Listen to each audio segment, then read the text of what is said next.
Well, hello everyone, and welcome to book 12 of this Vinland Saga read-through, where I'm reading through Vinland Saga for the first time, and I am joined by Jarkey Bacon. Me, I'm here.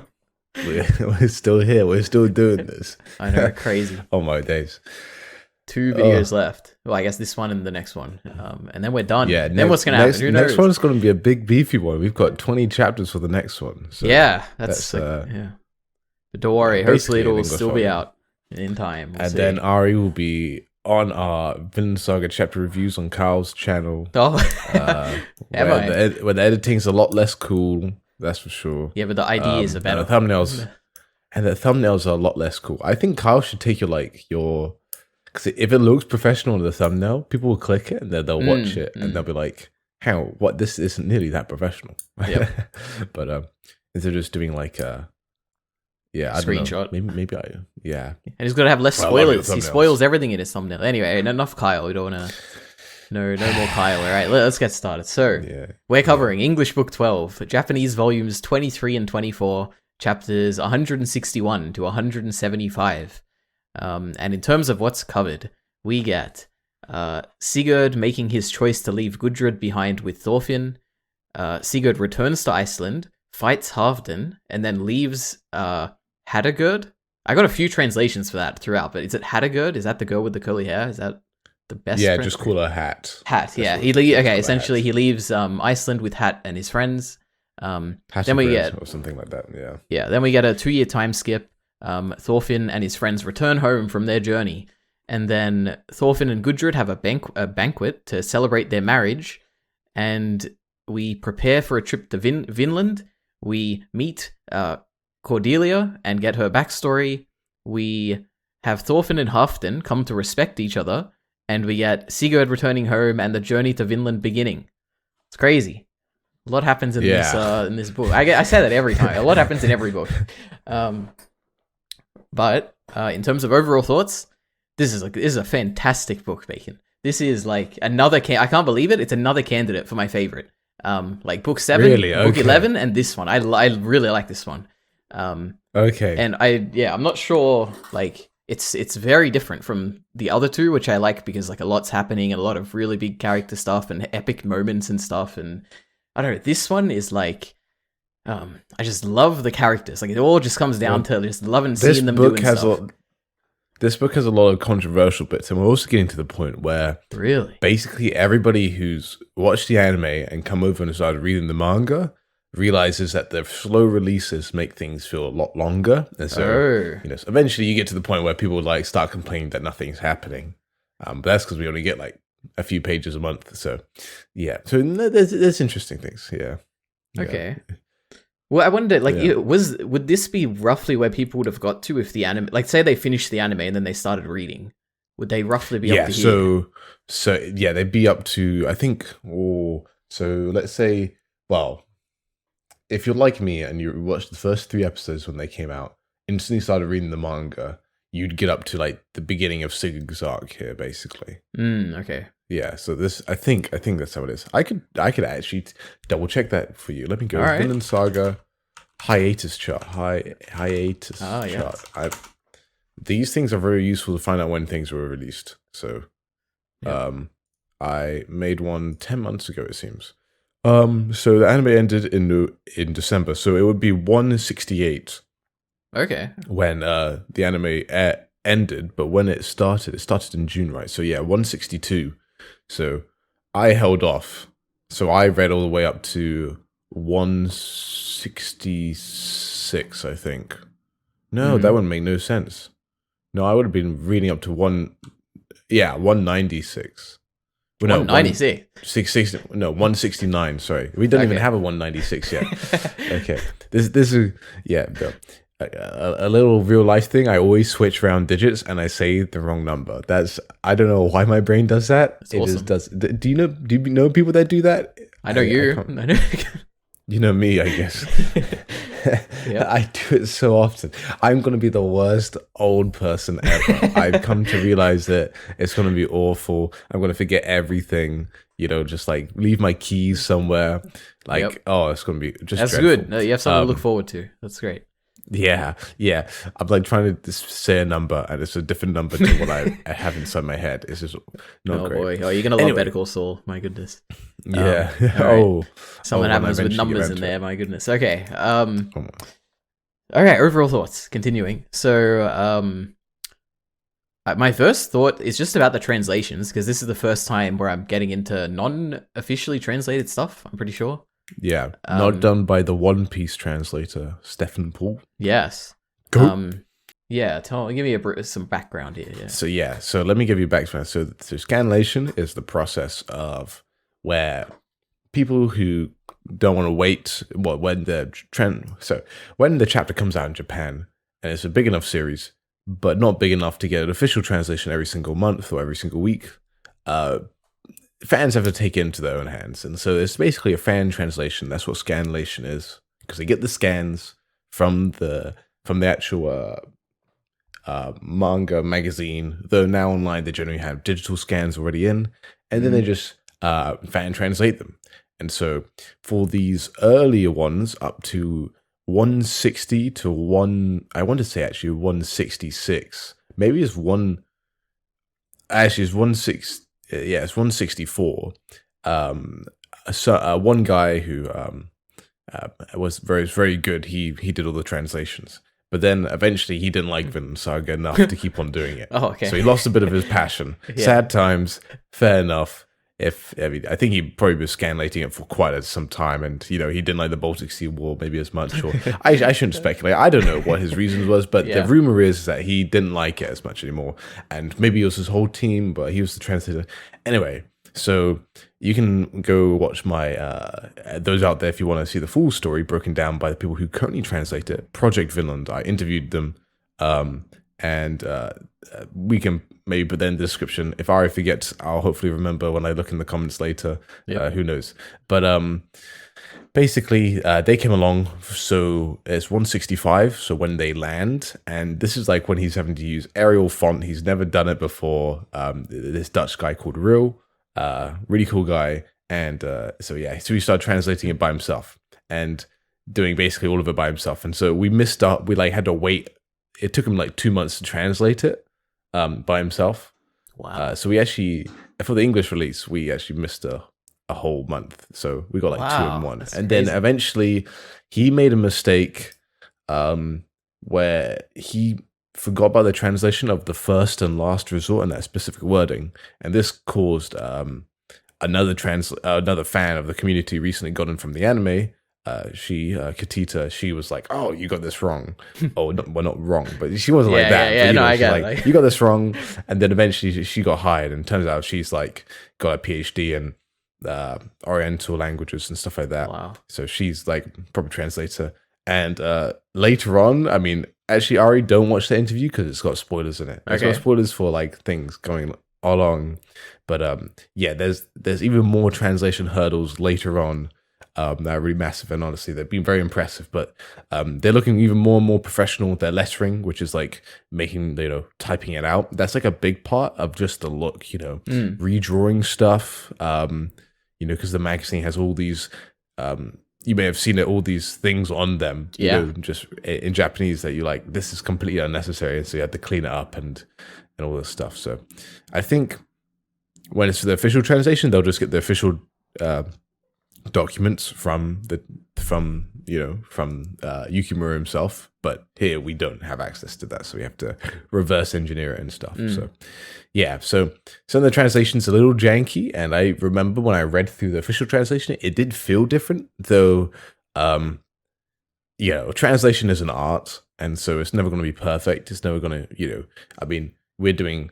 If you've ever done any literature analysis in your own language, you understand how your own language can be interpreted in many different things. Well, imagine someone's trying to translate that, and they have to choose an interpretation, and that interpretation they have, that translation they have, you can then infer lots of subtleties from it. Yeah. So, it's tricky business. And I mean, sometimes you have some weird stuff, but generally pretty good. Sorry, that was a ramble. But no, that's great. Shout outs to Project Finland. Scanlators do not get enough credit. Lots of the people that are what you can read every single month. The translation team. These are just people in their spare time, and so if they're, sometimes they get it out like the same day, as when a chapter releases. Sometimes they get out a week later because they've got life things. They're getting married or something like that, and and then people are like, "Where's my Vinland Saga chapter?" It's like, hey, or if you want to translate it yourself, Bucko, you can do it. But like these are just normal people doing it for hobbies. So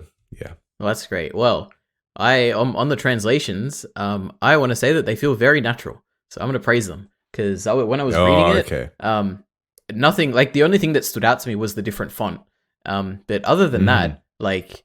It didn't take me out of it ever. Like I was like, oh, this feels nice. It feels like people are talking. It doesn't feel any more stiff or anything. And I did see that translation note at the end of one of them about that, like for Thorfinn's first resort. And I was like, oh, I guess something happened here. But so I saw that. That was great. That's when it's pointed out. Because it's one of those things like, so Real, he's been reading since he said like 2013. So at the end of the farm arc or whatever, something like that. And that's kind of crazy. So like you have to remember this kind of this terminology, which is very easy to remember on a binge. But if you're being reading over, almost 10 years at this point, it's kind of hard to remember the specific terminology that you use to translate this thing. Because if you see in Japanese, you're like, okay, that means this kind of thing. So I'll just do it as literal as possible. It's a bit funky, but you don't think, oh, this is what the official translator looks at and calls the first or second resort or last resort, basically. So. Yep. Yeah, well, okay, besides the actual translation, I think the only thing that actually bothered me a little bit was the inconsistent name translations. But now that you've said, like, there was a few different, like, people or whatever involved, and that changed a little bit. Like, ever since, I think they have been they've been completely consistent since, roughly, like, chapter 165 or whatever. But, like, those first few chapters, there were some changes. But yes, the reason why you may see some inconsistencies is because... Well, definitely later on, they introduce a bunch of characters, and you have to translate these names. And there's always like, okay, Yukimura is trying to make them sound like some real life Norse name. Okay, let's go and try and find it. You're like, okay, I can't find it, right? Yeah. And even times it's just a slightly different spelling. So Ivar, for example, in this, he spelled Eyvar, right? Yeah. But when the official translation came out, instead of an EY at the start, it's just an I. And so now, since then, the Scanlation team has adopted the official translation. But it's weird because, you may have seen, like, initially, Bug Eyes was called Wide Eyes in the Scanlation. But then in the official translation, when that came out, everybody's like, okay, it's Bug Eyes now, not Wide Eyes. So anyway, it's one of those weird things where, like, people read, you can't predict what the official translation will have, and so you just have to adapt to it. I love it. Translation's good. Good job, Project Vinland. Now, other overall thoughts. I absolutely love Sigurd. Like this book just soared my appreciation for him. I love him so much. Yeah. And also, like at the same time, I also love Halfdan a lot more. Like he's also like the stuff with them in this book is just the highlight of the book, I think. What else? The other, I guess, it's also a very wholesome book in a way. Like nothing terrible happens, and I think this might be like the first book where nothing bad has actually happened. Which is certainly like it's interesting. Maybe that's like another reason why I like it so much. But it's a change, especially from last book, which was all about like terrible things happening. Yeah. Maybe like a book 5 is the only other one I can think of where something bad doesn't happen. That's true. Oh, we do get those. Wait, is Thorfinn's dream at the end? Yeah, it is. Yeah, it's somewhat bad. Yeah, somewhat bad. Yeah, I guess so. Yeah. All right. This is where Vinland Saga is now baby boo boo, and no longer berserk. True, and it's gotten better for it. It's great. Yeah. So, exactly. The last overall thought is about how when we started this arc and we were planning the journey to Greece, I remember specifically saying that I want this to be a long, drawn-out journey, and I'd love if they like explored it and took it over like multiple volumes of eventually getting to Greece. But we get a time skip. I took a mental note of that. I was like, uh-oh. Yeah, but I absolutely have no problem whatsoever with the time skip. Like, I really like it. Like I don't know if it's hard to explain why. Like I think it's just the fact that I don't know what I missed out on. Like it to me, it just feels really natural. Like it like maybe if they did spend that time and go to Greece and there was a whole other arc there, like maybe it would have been better or maybe it would have been worse. Like I've got no idea, but I'm just really happy with what we got. Like that time skip felt very natural to me, and I came around to it, like surprisingly. Like if you had told me this a few, like, I don't know, volumes ago, I would have been like, this is a terrible thing. How dare they skip this Greece thing? But here we are. I somehow liked it. So yeah. Oh, do we do outstanding art? No, that's after the overall thoughts. Don't you worry, which is right now. So are you ready for it? I didn't. Do you want to go into the time skip now? Should we talk about the time skip? Because this is a big part. This is like big part of like discussion culture and all this stuff. Really? So you mean just specifically the fact that there was a time skip? This time skip, I'm pretty sure is the reason why the guy stopped translating it. He read the chapter. Wow. And he was like, okay, yeah, let's talk about it. Like this. Yeah, let's talk about it. So, I personally, so before let's make it very clear. It is suspected. Yukimura did say in a tweet once that he was not allowed by his editor, or he was not able to go to the Ukraine, to Turkey, to Russia, to Eastern Europe to research this because of it was advised against it because of the political unrest at the time. This was 2019, so it's not like 2022.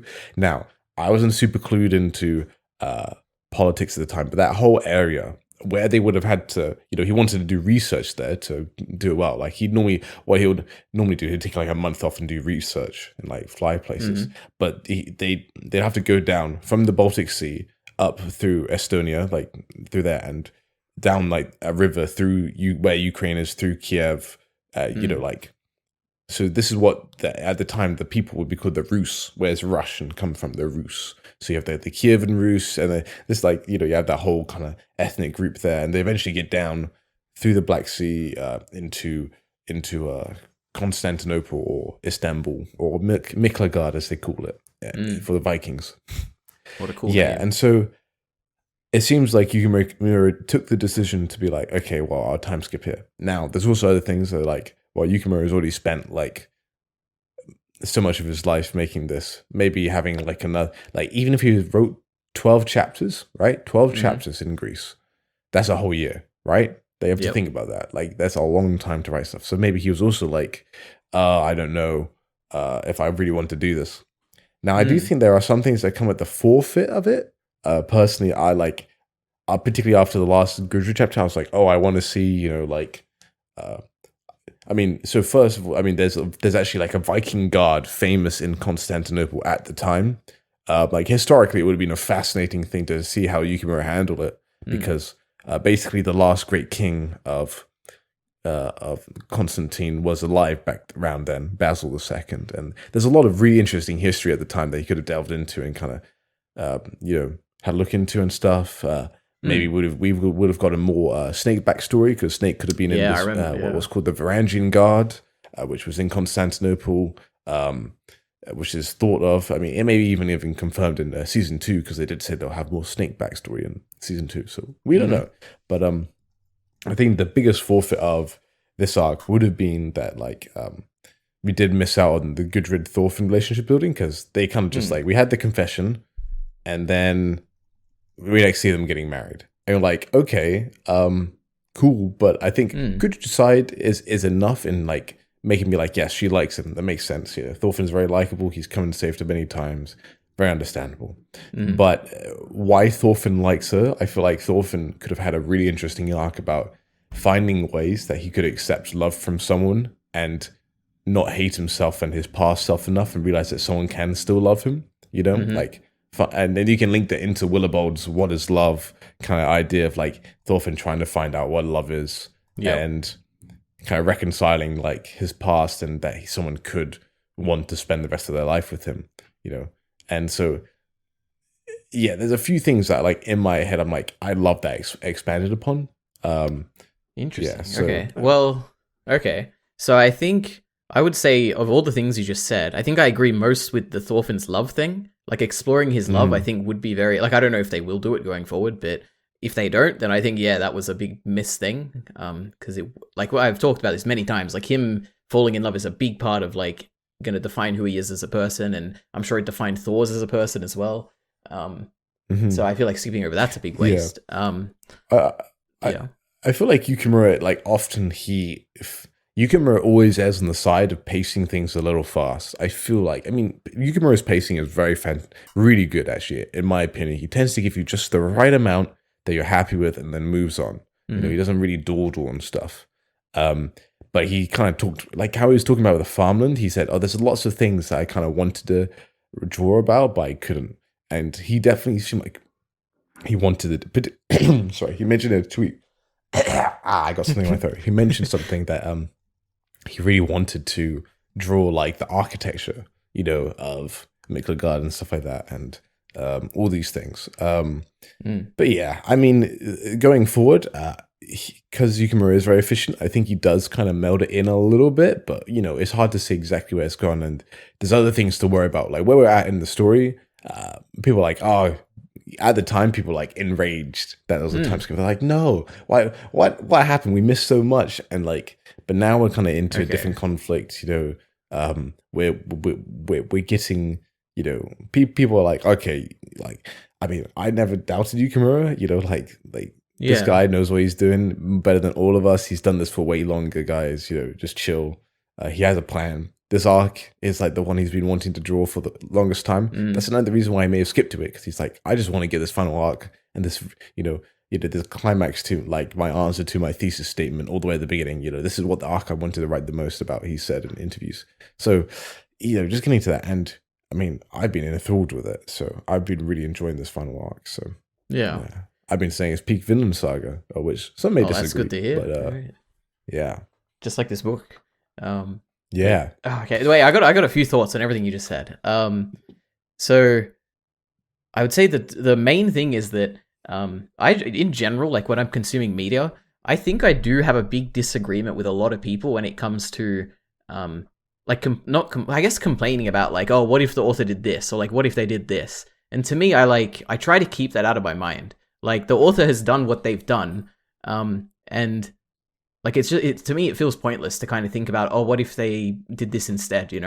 Like it's not the story we got, so like, what's the point of thinking about it? Like I can see it's like a fun thing, like to think about like a what if scenario and like all the good things that could have happened, but like to make it like a serious criticism of like why it's so bad, I don't enjoy that. I think, but and the other thing I was thinking, it's very separate to that, is that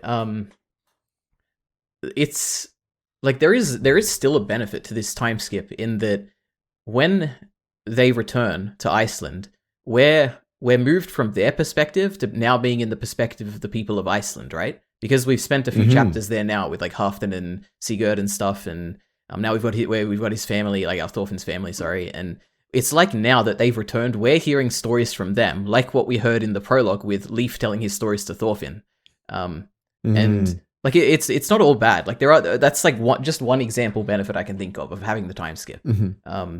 So I don't know. It works for me in some reasons. But... I don't want to minimize that, because I do agree that people do get a bit too finicky about certain things. Yeah. And like it is easy to get wrapped up when you've got a month for your next chapter, and this is all you've got for this month. And you're like, what is Yukimura doing? Like, you don't have the perspective, and eventually you just have to be like, it's just like you have to be part of the religion, you have to be part of the cult, you have to just be like, in Yukimura we trust. Just put your faith in Yukimura, he knows what he's doing. Yeah. And I've always said this, I don't really like, lots of people have debated what the end is going to be, and for me, I've been on this journey reading this manga for so long. So long, I mean 3 years. But like it's felt like a long time. I've invested so much of my time into it. But it's the journey, not the destination. I've met so many cool people in this community. I've made so many fun videos. It's been a great time. It's been a blast. And I've really enjoyed the story, right? If, everything just goes haywire, well, that's fine by me. I'd be disappointed, but that's not the end of the world for me. And I think having that perspective of not drilling your whole identity into a piece of media is important, and just not being keeping a lid on the obsession in a way, which I know someone like me who basically every time I tweet it's about Vinland Saga, it can be something like that. But just having a mature perspective on it. But yeah, I think though the reason why people, because like at the beginning of the arc, it's set the expectation is, okay, we're going to Greece. That's what we're going to be ending up doing, and then we get kind of sidetracked in this whole Baltic Sea War. And then people are a bit middling on it. Like people are like, okay, there's some things weird, some things really good, but then you also got some odd things, and just the people a bit weird about it, right? And also when you're in the moment, people complain a lot more than in retrospect, I feel, And so now I think you're having people coming in and be like, the Baltic Sea War, fantastic arc. We really like that arc. And, you kind of, I feel like there used to be more Baltic Sea War haters than there are now, right? But you kind of have all this stuff, and then the climax of the arc is skipped over. And you're like, wait, this whole arc was about getting to Greece, right? And we just, like, so the expectation may be misaligned. And, I mean, this is something that like Brandon Sanderson talks about, where like it's very important as an author early on, you set the expectation of the reader so you can fulfill those expectations and ultimately deliver a better story. Now, this isn't necessarily like an objective thing. I'm not trying to make it, but that's like, that makes a lot of sense. So when people are disappointed by something, they're going to be, most sour about it. So, yeah, all right. So a lot of controversy about this time skip, it seems. But Bacon, let's go into the standout art. Yeah, man. We're gonna before this hour, so much. This is either gonna be a long one or a short one. I was like, it's probably gonna be short. We probably don't have much to talk about. And here we are, half an hour in. All right. Oh boy. So, luckily there's only 5 pieces of standout art. The first one, only 5. Yep. It's down from like the 10 of last book or whatever. But yeah, the first one is when it's in the first chapter when Gudrid is asking Thorfinn what he thinks about her. Basically, you got the top panel of Thorfinn. You got the weird like spiraling background with Gudrid, and the two of them in the frame. I love it. What a page! What art! Beautiful. I'd say, that for sure. It's like I like to think that like Thorfinn, like at the end there, says like it's like, oh, do you love me, Thorfinn? And he's like, I don't know. And that's why I want to. That like in the sense that he hasn't figured it out himself, and then over that arc, he would have figured it himself out. But Yep. Yeah. But nope, we didn't get it, Bacon. We didn't get it. No, we didn't get it. I'm still coping about it. That Yukimura will go after he's finished the whole thing and finish up the. He'll have a flashback arc. Yeah, it'll be great. Yeah, flashback arc at the end. All right, next up we get Sigurd and co. Sailing to the east, away from Iceland. Beautiful. Look at it. See, what a happy image, of the horizon. Now, the next standout art, and I don't think this is like in particular order or anything, but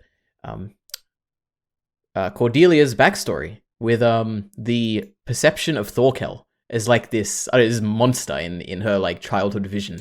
I like this so much. What a cool thing, because like imagine a child perceiving Thorkel and what it would be like. Crazy. So like I like how he like here he has no eye patch, and then he comes back later with his eye patch. Yeah, it's like a demon with an eye patch. It's so cool. It's like a subtle hint, this is Thorkel. And then you still have some people on the subreddit being like, wait, like Thorkel's Cordelia's father? How? Like it was never confirmed, right? You're like, wait, did you just read this chapter? Oh, yeah, I guess the other thing is that when you first see Cordelia, personally I didn't see the Thorkel connection. I like they're like, oh, it looks identical, it looks just like Thorkel, and to me I was like, oh yeah, she's at that time I was like, oh, he's big, a big man or whatever, and then I looked at him closer, and I'm like, well, I guess if he has no facial hair, then I guess it's like a Thorkel, and yeah, that makes perfect sense. But anyway, same face structure, very long face. Yeah, definitely. Like in retrospect, it's very obvious.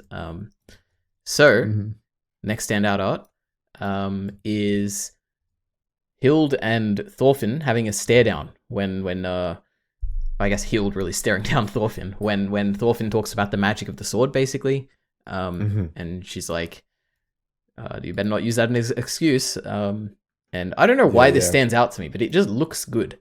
That's all I can say. Like, there's nothing in the background. I think it's just like that plain background with like a fading out a bit. Panel. Okay. I particularly that top panel, but also the whole page. Like, if it was just the top panel, I would just screenshotted that. Because the bottom panel is like, when I think of like bad Hild drawings, I like that one. Is it?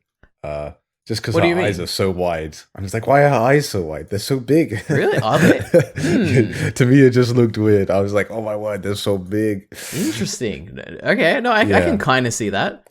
Because normally Yukimura is pretty on point with his art, but it's just like, I don't know why they were so big, but in this one it was. Bacon, you've ruined one of my standout arts. My goodness. I know, exactly. I felt like doing it for you. You also actually, in this chapter, you would have seen, there was like, between the official, like this version and that appears in the magazine and the ones that appears in the volumes, Yukimura does change some art. Interesting. When I may be able to find some comparison. It's nothing too big, but when like after that chapter, like Gudrid tackles Thorfinn and starts sniffing him, like her face changes from the official to like and all that stuff. Okay. It is quite funny. Anyway. That's good. Improving I can't remember what the actual difference is, but it is pretty funny. One day I'll find out. When I buy all these books one day. All right. And support the author. Yes. And I'll follow him on Twitter as well. Release, everybody. Yeah. So the final piece of standout art is a happy marriage celebration. How cool. What a cute visual. Cool. I never would have thought I'd ever see this. I mean, here we are. Thorfinn, my favorite bit of this is the Ylva Halfdan moment. You're like, okay, because Halfdan is like Ylva's primary. Yeah, at the bottom there, like, he's like shaking his hand. She's like so embarrassed. She's like so scared of Halfdan. It's like she's got so much trauma. I love this one man. This is like the longest arc. The man who took the 8 sheep or whatever in the prologue. My goodness. Yeah, exactly. Terrible man. It's just like lived in our head rent free. She's like, my brother went missing. My father died. No biggie. Halfdan and my 8 sheep though. Oh, I'm awake now. Yep. I love it. Insane. Okay, now we've done it. We're past the introduction. We're going to talk about Sigurd now. Man, we're speeding through this. Yeah, so easy. Fast. Sigurd is so cool. This is his book, he shines in it. He's at the beginning, he's at the end. It's perfect. He's just so, I don't know, he's cool and he's likable is what I say. That's the notes I've got. So the first thing to talk about with Sigurd is the first chapter in this, so chapter 161, which is like him making his decision to leave, but I guess he'd already decided at that point. So he's teasing Gudrid about like not asking Thorfinn how he feels about her, which is such a good conversation. It's so cute. It's like he is like he wants to save face. Like he doesn't want to look like a nice person, but he still is a nice person. That's what I like about it. I'm sure there's some word for that. Exactly. Like I don't know what it is, but I love. He's being a tsundere. He's being a tsundere. Yeah, in a way. It's not. I don't think it's exactly the same, but he's like his own variation of that in a way. And like another note I've got here, which is kind of related to that, is that in this chapter he also like bonks Fatty on the head basically. Instead of saying thank you, like that's his way of saying thank you, which is like to hit this guy on the head. I don't know. It's great. It's actually maybe one of my favorite conversations in Vinland Saga period. It's just how it's played. It's like, it's just, the subtext to it is just really fun. I just love, like, he's just like, yeah. Well, which one you mean specifically? Like with Gudrid or like just overall, like Sigurd in just this chapter? Overall. Yeah. Oh, Sigurd in this chapter, yeah, like he's got some cool faces where he's just like, what a cool bloke, And then the coolest thing he does, Bacon, is that he sets sail before finding out Thorfinn's answer to Gudrid. It doesn't matter. He's out of there. That was his big brain plan. That's his plan. That's I know. It's so good. He's just a nice guy, saving face, leaving without saying anything. Cool. So great. And then I got one quote from Fatty here, which is, captured by pirates, reduced to slavery, injured real bad, and at the end of all of it, your wife runs away from you. I think it's fine. You're always drawing the short end of the stick. I like that part about you. It's great. Perfect. That's what I love about Sigurd too, He's always, at the end of all of this terrible stuff that happens, he is happier for it. What a cool bloke. Yeah, I think there's something like, with Sigurd's character, I'm not the one who made this point, but like, you know, it's some sort of dramatic irony that he got what he wanted in the most humiliating way possible. He became a great warrior on the battlefield in the most, you know, it's kind of like you get what you want and then you realize you do not want it at all. It's not uncommon. I think Olma may be kind of similar in this. You get what you want and you realize you don't like it at all. Yeah. Two pretty great characters. I guess the people would have seen my tier list by now, but Sigurd, you haven't seen it yet, but Sigurd is very high up there. No. And he's only going to be higher after these chapters, because I made that before I started reading this. This is why I told you to wait. Yeah. Do you do it between 166 though? At the end of 166 I did it. Okay, except for Ymir, you know, because we gotta wait for that edition. But So okay. Next point for Sigurd. Of course. So what? I guess it's a short note about like what did Sigurd learn? I guess throughout this whole journey, and we get the answers through like he learned two things, like one from Fatty and one from I guess Fatty has a name now, Olm. But I think I'll probably just call him Fatty. But him and Gudrid. From Fatty, he learned that he was chained, basically, like when Fatty told him, "Oh, you don't love Gudrid at all, do you?" And then from Gudrid, he learned that he envied her freedom. Like she was someone who was able to get away from the things that were chaining her down, and particularly Halfdan. And he envied that, and then he sought his own freedom. So he kind of learned that in a way throughout this arc. So cool stuff. What have I got here? Oh, I've just got I don't know if this fits under Sigurd, but I had to say something about Hat, because I like Hat a lot.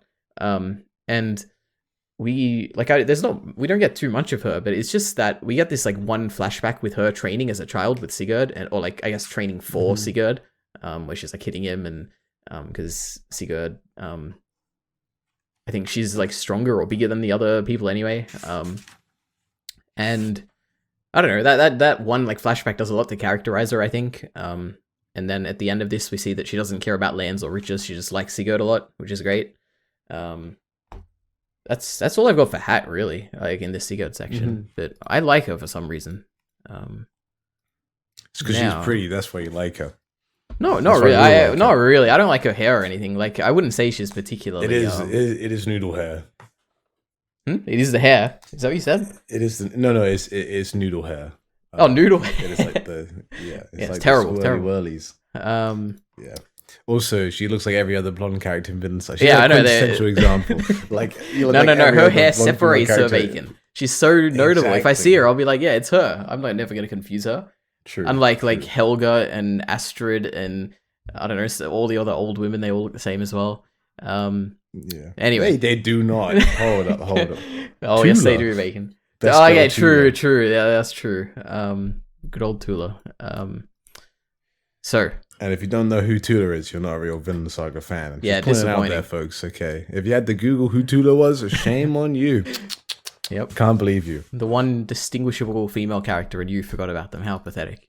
Yeah, exactly. Okay. So Sigurd and Halfdan have a fight. And it's great. I guess more than a fight, like they do fight, obviously, and there's like choreography or whatever. But the main thing is that it's an exchange of ideas. You know, this father and son, debating the future of Iceland in a way, but like I don't know, just like criticizing Halfdan is really what it is. And this fight just at one point it just becomes like an afterthought, like when Astrid and Hat are just talking and they're like, oh, you know, they're fighting and they seem to be enjoying themselves. Like it's a cool fight. Yeah, I love that. I love it when it's like Astrid's like, oh, I haven't seen himself enjoy himself in that much in this long, and it's just him like with like this ravaged face. And it's like it's like perfect, like how she understands him so well, and it's really, really good. Yep. So at the end of this fight, Sigurd has this great line where he says, "Father, this country hasn't had a war in over 100 years. What could be more desirable than that?" So there he is. He's learned from the war in the Baltic that war is bad. And then, Bacon, after this line, he gets his star moment. Can you believe it? Sigurd gets a star moment where he's got stars in the background. I love it. I was like, this is great. The motif is being used perfectly here. This is such an important moment in his life, and he gets the stars in the background. Great thing. Love it. He also had stars earlier on as well. Yeah, a little bit. But this is the one, you know? This is the Gudrid shot, the Hild shot. It's great. The boulder shot. Nah, it's not close enough, you know? He's got to be closer to the... He does get it. Technically, it is a star shot. Get him closer. Get him closer. Yeah. But that's the fight. Do you have anything else about the fight, specifically? Nothing. But there is a cool moment before this where Sigurd does spend a little bit of time with Ylva and Helga, which is pretty cool. It's one of those things where like, yes, more Ylva and Helga. Yes, we get more. I thought you hated Ylva. What's going on here? Why, hey, you can only go up from rock bottom. That's what I say. That's true. Okay, so also Astrid is like, if you have children, I want to see them. Like, that was so great. Yeah, she's like, just give me all the children. Yeah, and she's like, oh, show your father. He'll see the look on his face. It'd be great. Yeah. As we do see later on in this book. Oh, we'll talk about that, Bacon. So, okay, chapter 165. There's also one thing. So, Halfdan at the beginning of this arc, I think, when Sigurd arrives, like they're like, "Oh, Sigurd's arrived with his wife back," and they just assume it, right, that he's come back. And then Halfdan's like, "Of course, no wonder, he is my son." Yep. Then after they have this big fight, like at the end of chapter 164, he's like, you know, like Esther's like, "Oh, our boy's grown," and he's like, "No wonder, he is my son." You know, like, Halfdan is great. But don't worry, he has his own section. We'll definitely talk about that. We'll get into him. Okay. So. No, but that is great to point out. I love that. But I know I'm not going to spoil what I'll say, but we'll talk about it in the Halfdan thing. So more Sigurd. This is a very long Sigurd section. But this is Sigurd's book after all, so we should be spending a long time on him. Chapter 165, Sigurd's departure. So this is essentially after he's already had his fight with Halfdan and he's decided he's going to leave and everyone's letting him leave.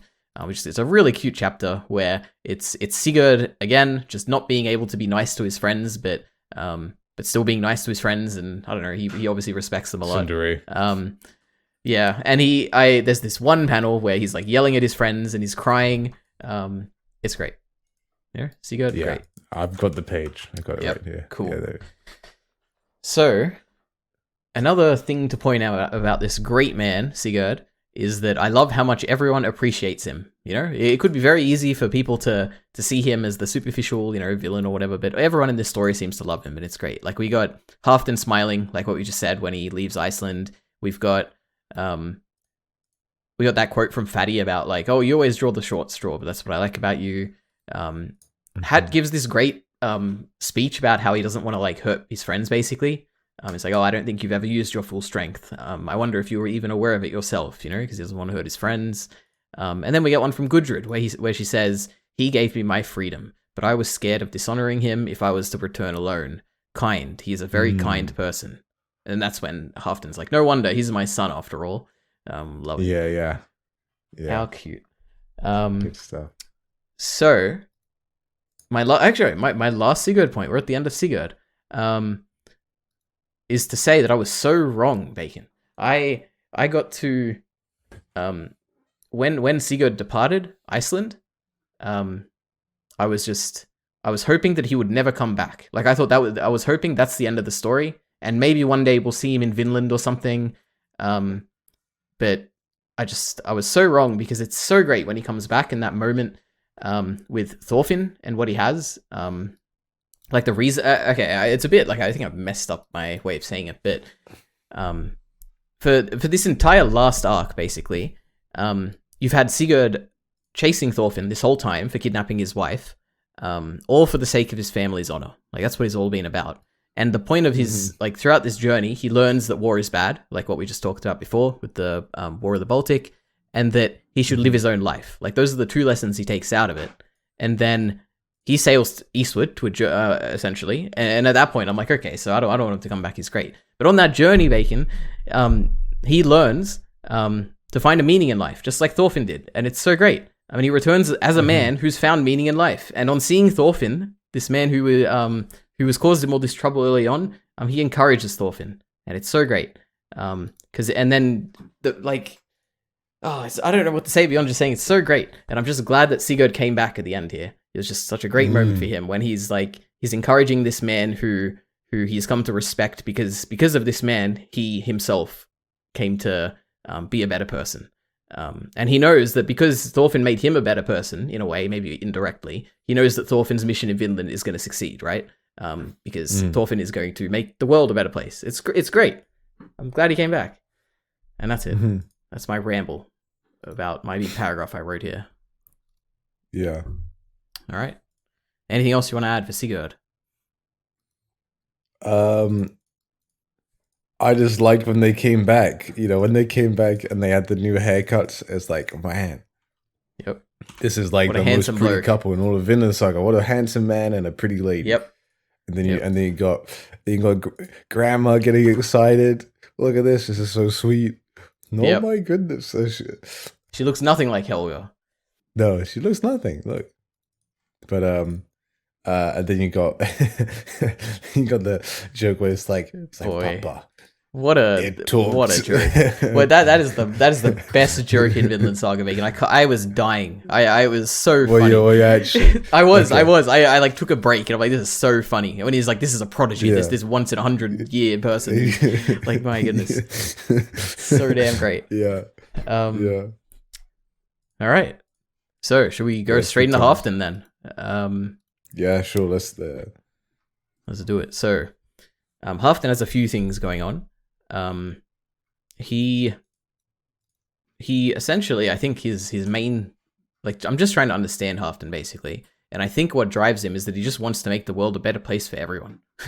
I think that's really what he wants. Now the way he does that is a bit weird, not weird, but a bit questionable. So the first thing is that he wants to take away people's pride. This is what we talked about, many books ago when we first met him, I guess in the time skip. So he wants to take away people's pride because that makes them risk their lives, doing stupid things, basically. So that's one aspect of Halfdan. He wants to, at the same time, make Iceland rich so that he can essentially defend Iceland from other places that want to make them suffer. And the third thing he wants is, above all else, he loves his family, basically. That's the third and probably the thing that defines Halfdan, I think, is that he will do, he puts family above all else, basically. We were talking about in that fight at the end with Sigurd, he smiles and he is essentially, he is a father above all. And I like that about him. He has these strong philosophies like Thor's did, but he places his family above them in a similar way to what Thor's did as well. So cool. Halfdan's a good bloke, with slaves, just like Kettle. What a good bloke, a good man in slavers. Anyway. Yeah, I think this is the thing that probably annoyed him so much about Thor's as well, is that Thor's had similar motivations, but didn't do it the same way as him, and did it in a more virtuous way than Halfdan, in a way, or in a way that Halfdan just didn't understand, because hang on, here's a man already without pride, doing it, this guy, he acts outside what I expect men to do, and it's weird, and I don't like it. It makes me feel uncomfortable. Yeah, I think that's... Yeah, Halfdan and Thor's dynamic it's interesting how, early on it happens, and, how it's actually still so consistent later on, just builds and builds, and, you can reread that chapter and kind of see more into Halfdan, Because he does look like a stereotypical villain at the start. He's got long black hair. Yeah, absolutely. Angled eyes and this goatee. He's got a chain. And definitely how he's in the anime, he's oh, the chain will bind. And and he rips some guy's skin off his head and stuff like that. You're oh my word, this guy's edgy as. Calm down, chief. But it's very cool. But he just wants to make people's lives better. All right. And he has a wife who is bringing him down to earth all the time. Loving it. It's the note I've got is that it's about his wife brings down Halfdan in the same way that his friends bring down Sigurd. Yeah, true. It's great. Ground him. Yeah. I guess this is kind of related to what we were talking about. So I like Halfdan a lot, but I find it hard to explain why. So I've written down 3 reasons that I think I like him for, which is kind of weird because I guess usually you don't plan out why you like someone, but the first thing is that he's not spiteful or hateful. Like he does what he does because he believes in it to be the best thing for everyone. So he doesn't hate Thorfinn or anything. He just he's just a person who strongly believes what he believes in and doesn't hate people for it. He's also very rational in a way. He doesn't generally allow emotion to cloud his judgment. Yeah, that much. I feel like he tends to be pretty calculated. Even when he like gets really angry, it almost feels like, in a way, he's looking angry because that's how everybody else views Halfdan as this really angry figure. Yeah, you know, like so when like Sigurd turns up on the island and he kind of has this explosion of hair and he's like, "You fool" or whatever. Like that's almost like what Sigurd and everybody else imagines around Halfdan, because he just looks grumpy and he's like, yeah. He just has this aura around him, which I love. But he does actually I don't know. I know, it's like imagine him in this story with a different face. Like if you just look like a kind old man, you know? It'd be so different. Yeah. But that is really what he is in a way. Like he is just he's not kind or anything, but he's not a terrible person. Like he as a person, like maybe the things he believes in are a bit strange, but like him as a person is not a bad person. Now, the other thing I like about Halfdan is that he loves his son, like we just talked about. That's another big thing. Because he sees that Sigurd is struggling with his own identity, and he doesn't like try and chain him and bring him in and making his heir like Floki did to Balder. He just wants Sigurd to be happy, and he's happy. Like Halfdan himself is happy when Sigurd finds the direction in his life as well. So yeah, it's another thing. I think it's also that, like, you know, he's got a somewhat spoiled child that eventually you just need to cut off, and he realizes that he's on the right path when he comes back, and so he just cuts him off even more and says, "No, you can't come back." But he acts like he plays the role that would help Sigurd go away, right? That's great. Yeah, or yeah. You know, like he plays into it. Like, yeah, I feel like. Yeah, Halfdan, like, sometimes it feels like he's emotional, but it's how he's drawn. You know, he's always done in this harsh lighting, which I think this is another reason why I think he's really cool. It's just like how he's drawn, you know, like even like it talked, like just like the shading on that is insane. It's so cool. Yeah, I love it so much. Yeah. I mean, from the beginning, even in the prologue, he has a very distinguishable like face, I guess. Very distinguished design. Yeah.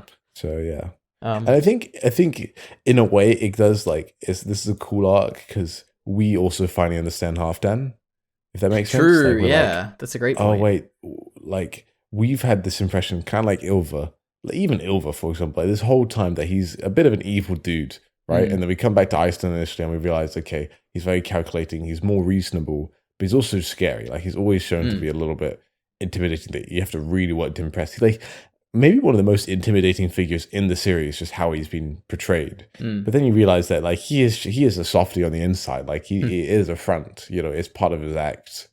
Yeah, he's an interesting guy. I wouldn't be surprised if he's based off, you know, someone that Yukimura does know, because Yukimura does have like a very eclectic showings of fatherhood, you know, and this is just another fatherhood-son relationship that's really interesting. One of my favorites, definitely. In this whole story. Probably one of the most developed as well. Yeah, true. Very true. What an arc. What a good arc. So, now, okay, so, at one point, in like, towards the end of this book, he essentially, he wants Thorfinn to be his heir. Like, he does it in a public place so that Thorfinn, like, kind of has to agree to it. And he does this, like, so essentially the reason I bring this up is that I can imagine a lot of people complaining about how this resolves, which is that essentially Thorfinn doesn't have to deal with this, and Sigurd comes back with his grandson, and the grandson becomes the heir, so it's like not a challenge for Thorfinn. But I like this, like, and I have no problem whatsoever with that resolution, because to me this proposal by Halfdan kind of narratively has two things that it shows us, in my opinion, which is that on one hand, it shows us just the great respect that Halfdan has come to develop for Thorfinn, like seeing him as a person, and also it kind of characterizes Halfdan to me as being lonely, as missing his son, like that he sent away, and he really wants someone to fill that role.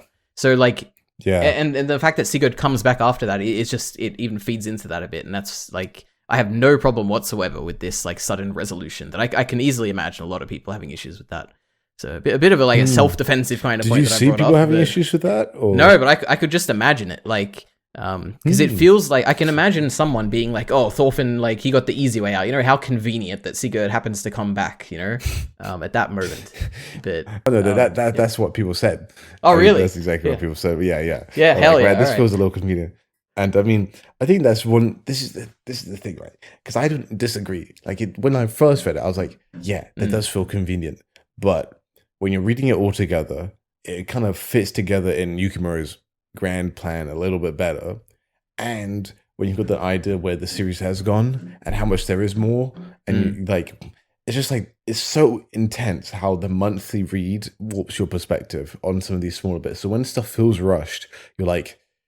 Because you kind of you get a 20 to 25 pages in 1 month, and you're like, wow, this could go so many places, and you kind of just start developing all these ideas. Wow, it's really cool. You kind of talk to people about it. It's like maybe Halfdan does this. Maybe how is Thorfinn going to get out of this? And then it feels like, and people say, oh, it's Deus Ex Machina, which sure it is, but that doesn't necessarily mean it's like bad or whatever, you know. I have a video about that. You just need a bit of room to breathe, you know, and just like. Yeah, kind of just to see. I mean, I'm lucky where like pretty much everything that Yukimura makes, I'm like gold. I love it. You know, particularly when I started reading it monthly, I'm just like, yeah, love that chapter. Yep. Yeah, except for chapter 100, right? Well, I wasn't reading monthly. Oh yeah, true. Yeah, Yukimura knows that I'm reading now, and he makes sure those chapters are good. Yep. But. One thing with the chapter 100 thing, right? We had a recall for the joke, you know, and that made it a little bit better. Oh, Bacon, it's so good. Ilva goes to punch Thorfinn again, and he's like, nope, I'm dodging this time. And I'm just like, okay, that's all right. You know, but what a great joke, Bacon. My goodness. Yeah. I remember reading that. I'm like, I wonder what Bacon thinks about this. Does he like this, or does he hate that they're calling back to that? Yeah. Well, when I read it initially, I was like, that does make it a little bit better. Okay. I'm like, thank goodness Thorfinn, because I was like, also like Thorfinn should have dodged that first one. Like, yeah. But it's one of those things that like, if you give off positive vibes into the Reddit space or a community and you talk about it good, people are gonna replicate that. Like, it is weird how like much people read something on Reddit, read something on Twitter, and whatever that vibe is, they'll feel more confident, or that will just influence their views. I feel it myself all the time, particularly about media I care less about. Like some things I'll do, like, you know, I've got this big media list that I have on Twitter that I like to update. And so I go and like, I'm watching something on the plane. I'm like, wow, that's really interesting. I get off the plane. I'm like, okay, let me have a look at some of the reviews. This is like for the Batman. And I was like, yeah, I like that movie. The ending was a bit weak. And then I watched all these people just absolutely love it to bits. I'm just like, this makes me like the movie more just because other people are liking it more. And I don't know why there's some human psychology there that maybe I just want to fit in with the group, or I don't know. Yeah, but it is funny that. So yeah, interesting. I see the opposite a lot, where it's like, people will always pick one thing to criticize, and then it becomes like one person will point it out on Reddit, and then that becomes like a whole fandom-wide thing where everyone points out that thing wherever you go to talk about it. It's crazy. I mean, it takes time to kind of change those opinions and stuff like that. I will say right now, I was this point of the manga, I think it was releasing monthly. I was fighting tooth and nail to protect my baby Hild from this, you know, like I made this whole video like in defense of Hild because she was getting blasted on Reddit, man. Oh, you have to see my tier list. My goodness. Yeah, man. Like, so this is kind of like, you know, I'm fighting tooth and nail, being like, you guys just don't get it. You guys just don't get it. Like, tut, you know. And then I make a video, and cause some dude with a low, deep voice, British accent, comes along and has some cool editing, fancy editing, and makes like maybe 2 good points.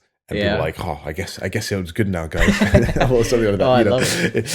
This is the weird thing about like talking about something so publicly, and it's just being like even on Reddit, like if I make a long comment, people see, man, this guy's written a long comment. Yeah. Must be a good point. Yeah. You know? No, I fall into that as well. Yeah, that's true. I fall into all the time. Right? Yeah. It's like if. Like particularly with Vinland Saga, because like the dedicated fan base that reading it monthly is in the thousands, you know, like it's not the tens or the hundreds of thousands. The amount of influence you have of a conversation is quite strong, actually. Even with being someone my size at least. And if you're on Discord, you can kind of, it depends on certain spaces, but yeah, it is one of those things. So, yep. All right. Sorry, I know I'm jumping the gun. I'm not allowing you to have your nice segmented areas. I just want to talk about everything everywhere. Don't worry. Oh, have you seen that movie, Bacon? I have. All right. What a good movie. Okay, so bad movie, awful movie. Oh, great. Okay. No, it's pretty good. Yeah, we should set the opinions on here, and then people regurgitate our opinions. It'd be great. Oh yeah. To be fair, saying that movie is good is like calling I don't know. A toaster, true. Okay, yeah. Saying the ending of Attack on Titan is bad, right? Yeah, pretty much, or controversial. Like you say, oh, it was. No, it's a mixed bag. You know, that's what the cowards say. It's a mixed bag. Yeah. Right. Well, that's what I say. Yeah, what a coward you are. Okay, let's move on. So, tangent long enough. Yeah, Cordelia. I don't have too much because we don't get that much of her besides her backstory. But I bet you can understand what people are saying when that character was. I'm sure. I'm sure there's a lot of. Imagine. I'm glad I wasn't there when this chapter came out. It's she's a very interesting character, and the thing is that like. Anyway, you say what you're going to say, and I'll say. Okay, let me give my notes here for Cordelia. Firstly, the backstory, really cool. Love the visuals. We already talked about that. Mm-hmm. Very cool. That was the issue, because when that chapter came out, the visuals were so cool. Like the coolest visuals we had in a long time. Like so abstract, and that'd be normally thing that everybody like, oh my goodness, the art's so good. It's like Berserk levels. That's what people would be saying. But then because it was like, oh, Cordelia's a girl. That just dominates the whole conversation. And you're just like, oh my word, come on. Yeah. So that's one of those things. Yeah. Anyway. Visuals are cool. The other points I have aren't honestly that relevant. The second one I've got is that there was a minor translation issue. Like her gender was revealed a bit too early.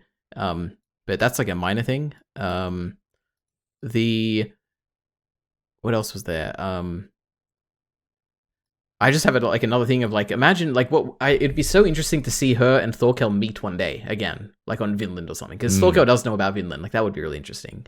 He just turns up. That would be insane. Yeah. People would have a meltdown if that happened. Like good and bad meltdown. Like, that would have I just wonder what would happen with Thorkel in that situation. Like what would he think? It's so interesting. Okay, but anyway, more on Cordelia specifically.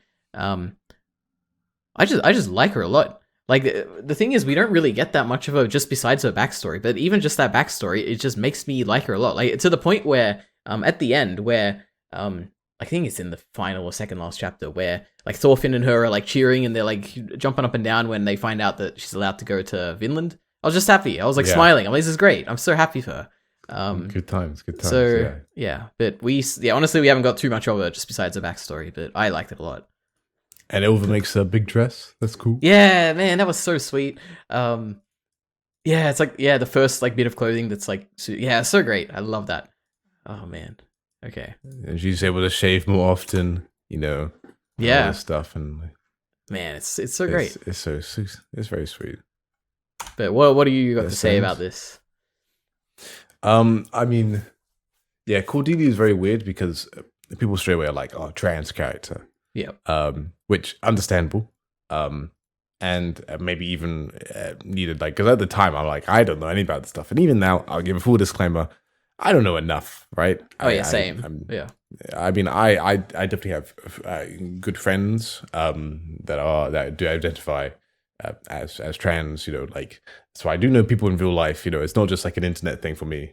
But the thing is that sometimes that it's not an easy thing for them to talk about. Not everybody, just because you are part of a certain group, knows how to talk about or educate people on it. And anyways, this is a whole complicated thing. But people are very quickly to kind of bring. This is a Japanese author, right? And people are like quick to put, particularly I'd say American politics onto it. I know that British and general Western politics do kind of, like, because it's an American audience, they're putting their worldview onto a Japanese author, and like this also happens with like Ivar and the sword, and people started equating it to gun arguments and stuff like that, and you're like, really? Okay, like so didn't even cross my mind. Well, it's because Thorfinn kind of, when he says the magic of the sword, is kind of basically it's an echoing of the argument of like guns don't kill people, people yeah. kill people. You kind of, or the vice versa, whatever. It's like those kind of talking points. And yeah, I mean, Cordelia is weird because there's nothing in what like as a child or even as an adult, she didn't feel innately that she was in the wrong body. Let's just say that, right? Yeah, I had a point. But she was conditioned to grow up by her mother for her own safety, to do this. This is not the conventional modern day trans experience, as far as I am aware. This is not conventional at all. So this is very, very unique. This is probably brought in for a thematic purpose. You can see it. I mean, and it's kind of being explored now later on. And I know when Cordelia was introduced, my initial concern was like, oh, I want more development for Gudrid, for Einar. Hild still needs development. And we're introducing all these characters. And I'm like, I really want Yukimura to give us enough time to develop these things. Because if you think about it, Einar has kind of fallen off a little bit, right? He's kind of there, but not doing tons, right? And you're like, okay, well, maybe because Gudrid's now married to Thorfinn, she won't get as much. So you kind of get to this point where you're like, when she's introduced, like, okay, why is this character being introduced? It's for a thematic reason. That makes sense. But I also want to see other developments for other characters as well. And I hope that, we still get that, because we know that, I mean, Yukimura has said in interviews that he doesn't always know what to do with Einar, which is, I mean, I know what I'd do with Einar, but hey, so which is, I guess, a bit sad for those Einar fans out there. He's there. He's consistently there, but it's one of those things. But anyway, Cordelia is different. And it's one of those things that, I think most people, I mean, some people just call her Halva still, and you're like, okay. Yeah. Like, just call it Cordelia. It's just simple as, that's how everybody in the book is calling her. It's not like, that's not the issue being discussed, around Cordelia. That's not the, her thematic reason. But anyway, some people do. I mean, we get that. We only get that name like twice or something. I don't even forgot what it was. I think there were like two different versions of it, because that's when the translation changed, I think, as well, or something. It was weird. Mm-hmm. And then for those, when people are like, okay, is Yukimura like not understanding trans representation? And it's like, well, what is Yukimura trying to do with this? And people are like, and this is the thing. So people so quickly to label a trans character, in some ways it is, right? That putting all these expectations that it needs to be good representation of these people. I mean, Cordelia is just a character. Has a reason. Yeah, Cordelia is just an individual. She's not, and like, how is that going to be used in the story? Like, we have to wait and see, guys. Or folks, or ladies. I don't know. But we have to wait and see, right? So, we have to just chill. And so, like, some people. I mean, I know some people are really happy that like she looks how she looks. Big. Like the most stereotypically manly character you could look like, right? Thorkel. Thorkel, literally, and so like some people are like, wow, is this good representation? It's kind of showing that trans people are just men in dresses and like super like manly and all this stuff. And I mean, in Viking times, she's not gonna get on that HRT. Hormone replacement theory, treatment. Sorry, she's not going to be able to get those estrogen levels up and all this stuff, and But I think the point is that like, hey, if someone can look like this, well, I mean, also initially when she's introduced, it's almost seemed like a comical character. You're like, is Yukimura going for a comedic way with this? So there's so many things to think about. Like, it's such a big like, there's so it's like oh, is this just like, it's such a comically large character being put into the dress heart? Is that the joke? No, it doesn't seem so. It seems to be good so far. Okay, but like you can see how this kind of goes initially, particularly because it's Thorkel's kid, and Thorkel in their backstory is hilarious. He's like, here's your child support, and he just zaps some like gold on the ground. It is very funny. Oh, that right? Man. So like, it's something where people are like, okay, Yukimura, where you going with this, buddy? And then, but that's from every single side of the political spectrum. But I do know some people who do really like it, that she's like so overtly fitting the masculine stereotype for, body shape and stuff like that, because it kind of shows that it doesn't matter, right? If she wants to wear a dress, she can wear a dress, that's fine. No big deal, anyway, yeah. So, anyway, it's all kicked off again a little in the most recent chapter. So yeah, it is funny. So I'm looking forward to it. Carl and I had a good conversation about that recently. So okay. Yeah. Interesting. So I wouldn't want to, I don't want to delve into it too much, like in terms of what Cordelia is actually seeming to mean currently, because she's got a big role, it seems like, to play. So I'm glad. Yeah. Well, I mean, as a character, so far, I like her a lot. So we'll see what happens going forward. Yeah, like if it wasn't so politically charged, it's very hard to see anybody really disliking Cordelia. She's very, very sweet. Just lovely. And you had that cute moment where she's getting the clothing for the first time. It's just so good. Yeah, exactly. It's adorable. Yeah. Anyway, but this is. But actually, another key thing. Okay, because this is where like lots of people will say, "Oh, Vinland Saga's gone woke." It's introduced. Gudrid, who's woman wanting to get away from gender roles. And most people are like, okay, that makes sense. But it's like, a bit woke, and you have to think about it's like, and then Hild beats Thorfinn, and Girl beats Thorfinn in a fight. I can't believe this. It's like getting more woke, and then people are like, you can confirming atheism, with like the character dying in this Valhalla. Yeah. And then, you always hear like one person and you're like, it's just not many comments. It's just like a few, and they say, oh, Vinland Saga is going woke or something like that. But then you're like, hey, well, back in 2011, right? Back in 2011, Yukimura said like, oh, they're like a fan was asking, okay, could you tell me a few lies and a few truths about Vinland Saga now, and I'll try and decipher which ones are true and false. And like Yukimura is like, okay, here's three. Some of them are true and some of them are false. I don't know if it's two truths in life. He said one was true and two were lie. I can't quite remember. Yep. Basically, he gave three examples. He says, Askeladd isn't dead. Canute is a girl, and Thorkel has a 2-meter tall daughter. So like he does reference the fact that like Cordelia will be a thing, possibly. Like it's been in the conscience at least. So Yukimura getting woke before woke was even a term in Japan as a middle-aged man with 3 kids. Like this guy was ahead of the game on the woke train. That's what I'm saying. So wow. Clearly, Vinland Saga has gone down the drain. It has gone down the drain. Yeah. The highlight was the prologue, right? Yeah, this truly was a Midland Saga. Oh, yeah. Can't believe it. Non-stop disappointments. This book, it's not the best book, it's the worst book. Guys. Right. I was lying at the beginning of this video. Yeah, I'm sorry, that was such a long tangent. I feel like this video is just talk. Long. Just talk, Ari. Just all talk, right. Ari. Well, that's it. That's all about Cordelia. Next up is Thorfinn. It mentions Cordelia again. Okay. So Thorfinn. When Thorfinn meets Cordelia, and Halfdan comes in, Thorfinn wants to buy Cordelia from Halfdan, right? And Halfdan requests 80 sheep.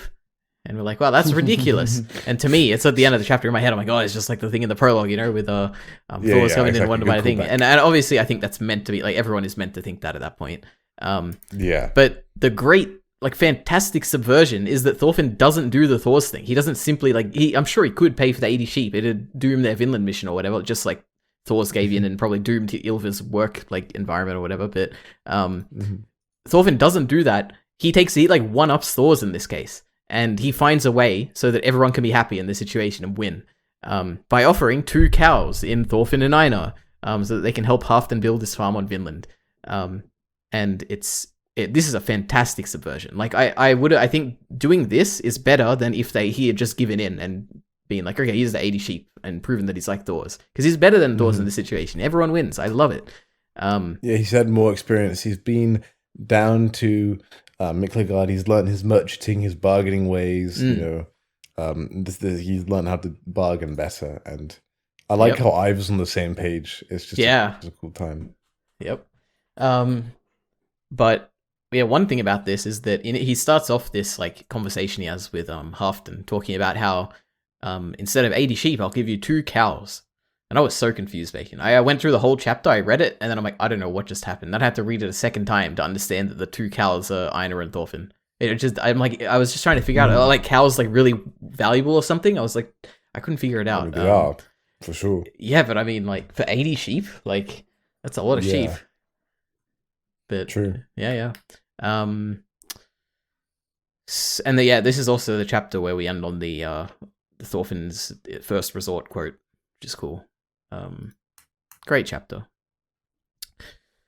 So, next up with Thorfinn, we briefly touched on this. He gets into a circular logic argument with Ivar, where they're talking about how, or Thorfinn's like, okay, no swords because swords are, their only purpose is to kill humans.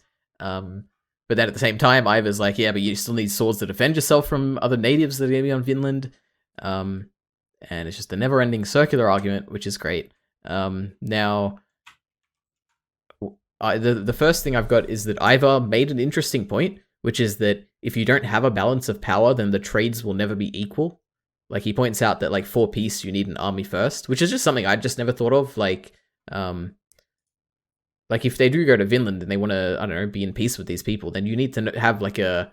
like, I guess it comes down to, like, the mutually assured destruction kind of thing, where it's like, if you both know that you're both going to suffer if you attack each other, then, I mean, then you can have fair trade and everything. But if you know that one person's stronger, then the trades will never be fair. But there's more on this later with Halfdan, so we'll talk about that. But more particularly on this conversation with Ivar, just a small character thing is that I liked how when Ivar, like, draws his sword, his brothers, I think they're both his brother.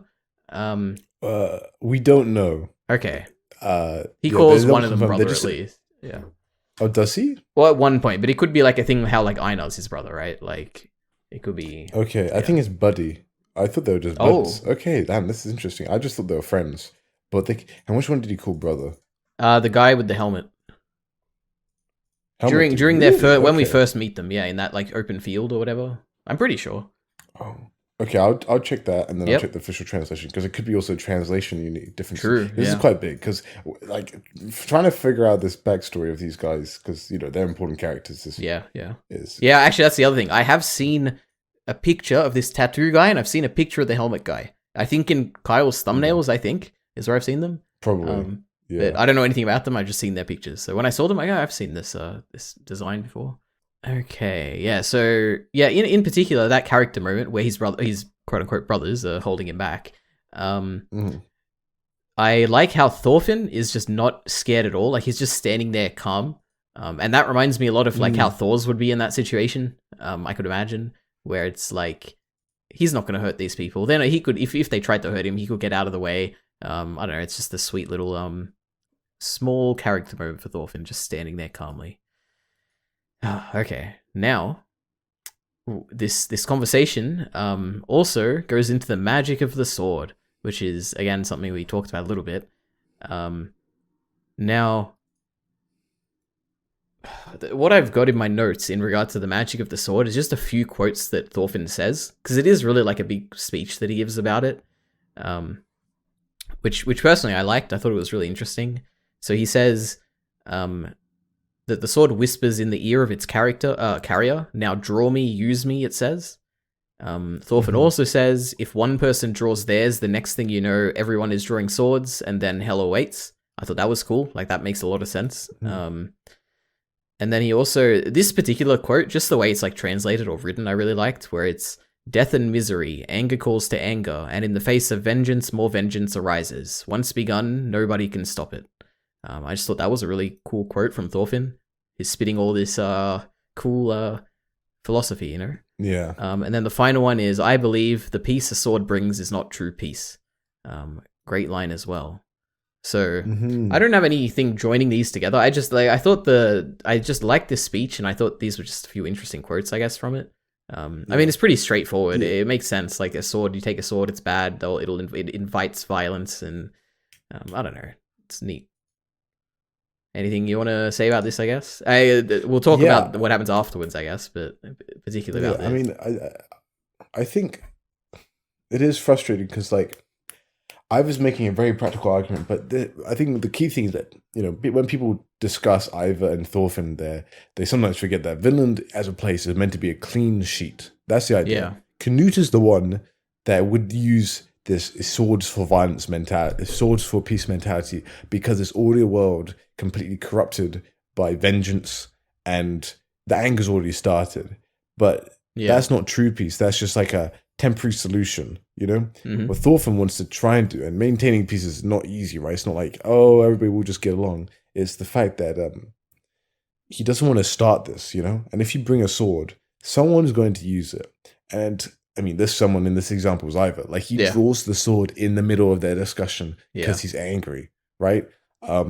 Now, people do get a bit frustrated because they feel like Ivar's a bit too angry and a bit too, like, they feel like he's a bit of a straw man. But actually, what Ivar's saying, if you look at what Ivar's saying, it's nothing like, it's his actions and his demeanor that seems... No, his point is very compelling. It's like, you're going to have to defend yourself. His point is very... Yeah. And this is the thing, I think what Yukon was trying to get at is that Ivar's just a normal dude. If you had a normal dude who's like, hey, a normal Viking dude as well, when he's like, dude, I don't want the... So my sword's really cool. He likes his sword a lot. But he's also... like, I'm making good points, and he's just passionate about it. And this is how Ivar is. And we get more contrast later, and even in this chapter, you have Hild, who kind of points out a different thing for Thorfinn, which is more personal. I mean, Ivar does bring up a great point where this is an experiment. All these people are in Thorfinn's experiment, and should that really be like accepted, that they just go along with what Thorfinn wants? You know, it's like, you know, like, is it an ethical thing? You know, like, so there's a lot of good points to lambast Thorfinn with. He has a lot to overcome, and this is the thing, like, that I like a lot about this arc is that Thorfinn is suitably challenged, it seems, particularly ideologically. And that's the key thing, you know. So it'll be interesting to see how Yukimura takes it, because we're still getting to the swing of things with this arc. So, like, what will happen when Thorfinn goes over there and people want to fight him? What's he gonna do? You know, I don't know. So okay, more about this scene. We do get the ending with Hild at the end, which is that she takes Thorfinn's words literally in a way where she thinks that Thorfinn is kind of attributing all the bad he's done to some magic that the sword is like putting. Like, you're blaming the sword because the sword itself is what's causing the problem. It incites violence. It's not you doing it. It's like, takes away your agency in that situation. Which I don't know. I mean, it's a... like, I think just in this situation, Hild is just misunderstanding Thorfinn, but Thorfinn doesn't do much to explain his point to her. So I don't know. The only other note about this whole sword thing is that it gets translated. I don't know if it's a translation. It is just a personal thing, but they call it the magic of the sword. But I feel like it would be more relevant to call, or more like impactful to call it the curse of the sword, because then it like ties more in line with the like. Well, no, I think curse is particularly because it ties with Canute, right? Like the curse of the crown. Like, I think it would be a cool callback there. But temptation, that also works. Translation to see what. Yeah, like. So here we go. I've got the.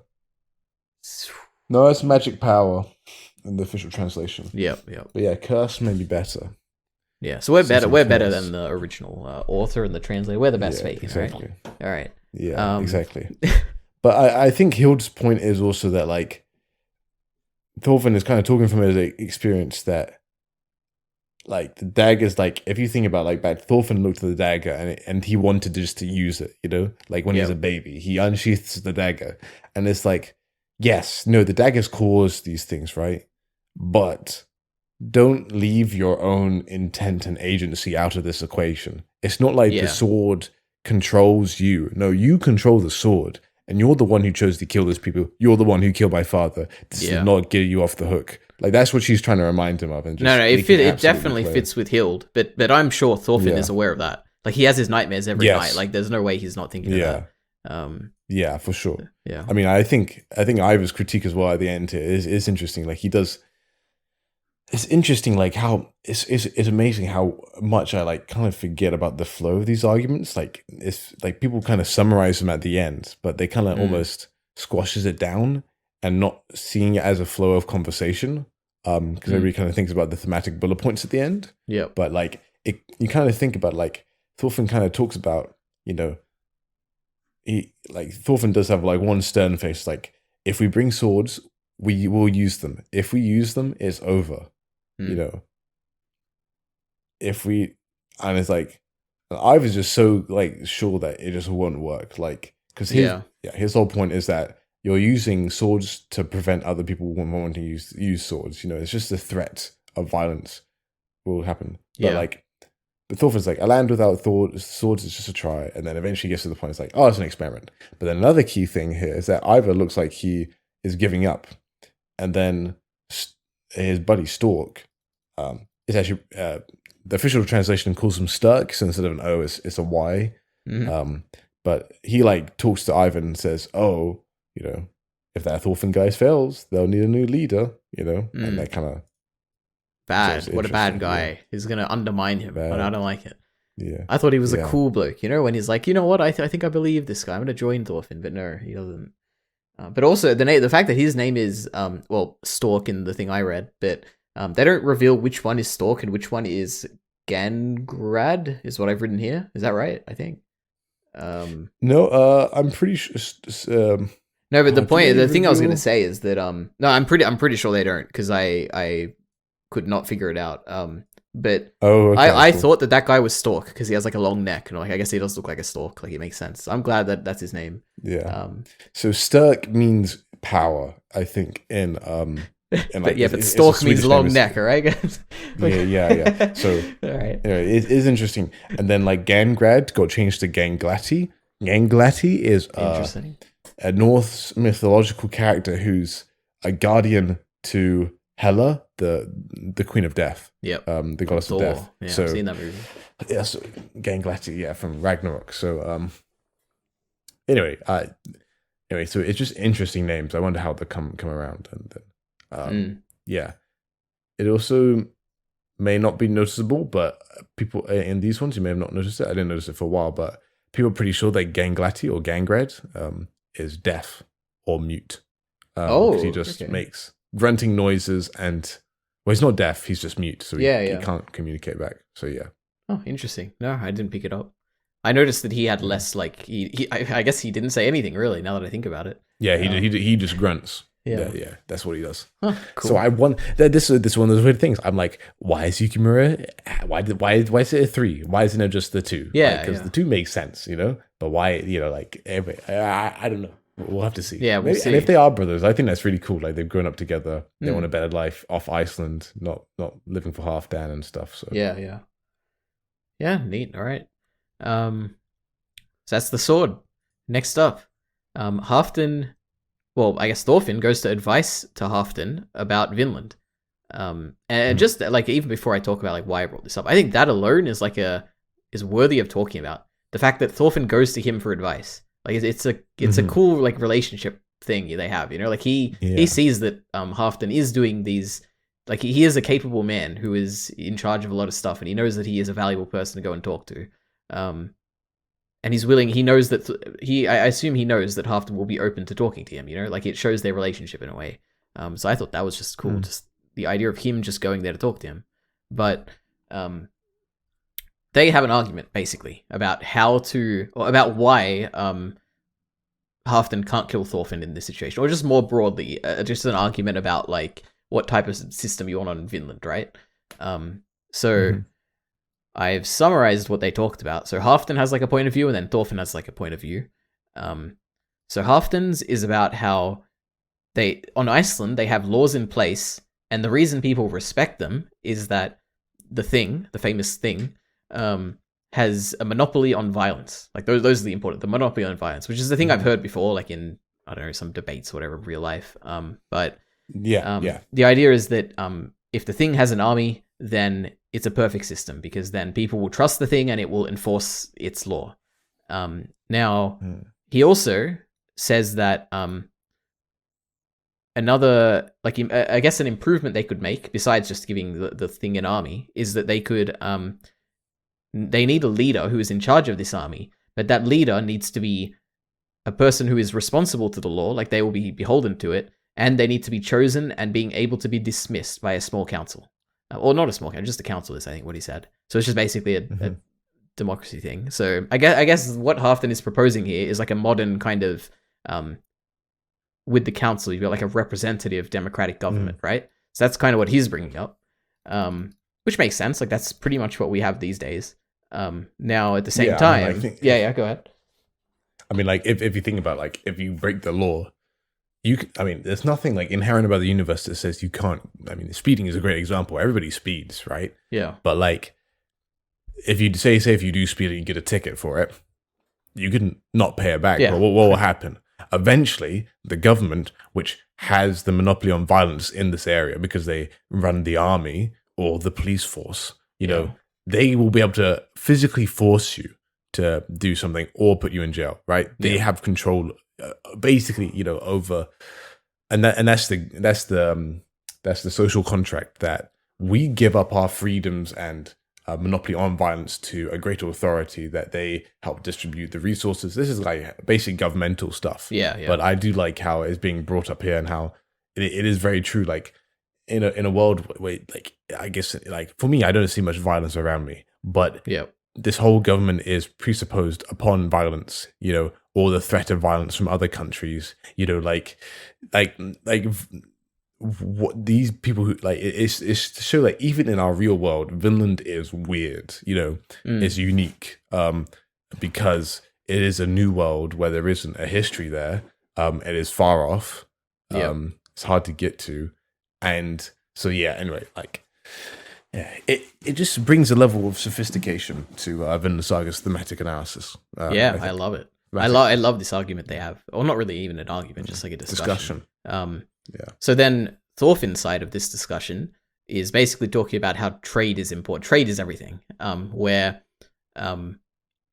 he talks about interdependence, where you've got two groups basically not attacking each other because they know that if you attack the other person, then you yourself will lose out.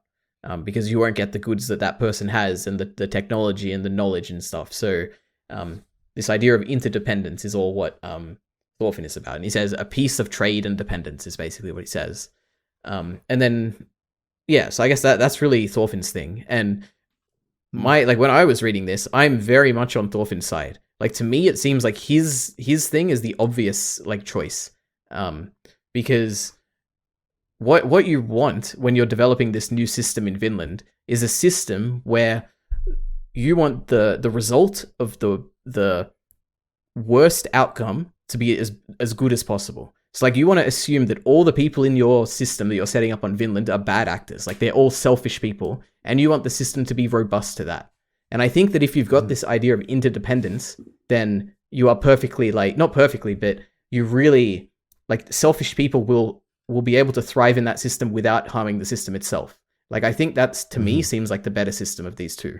And like, the thing is that you can't trust people to have a monopoly on violence because you've given them power. Like, I mean, it's not like it's not a terrible system. At least I guess our current system in the world, and we also have this, obviously, this interdependence with, like, globalism and all that. Like, I think of the two systems, it really does, to me, feel like the interdependence of, like, global trade, and, like, in this case, it feels more robust for a new system on Vinland. But that's my thought on it.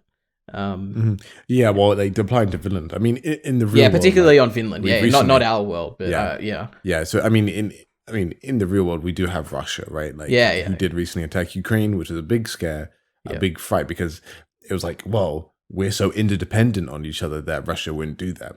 Well, it kind of turns out that Russia, you know, it can strangle all the oil going to Germany. That's a good example. And despite all the, you know, sanctions and tariffs, like, that hasn't stopped Russia from doing it. It hasn't prevented Russia from doing it.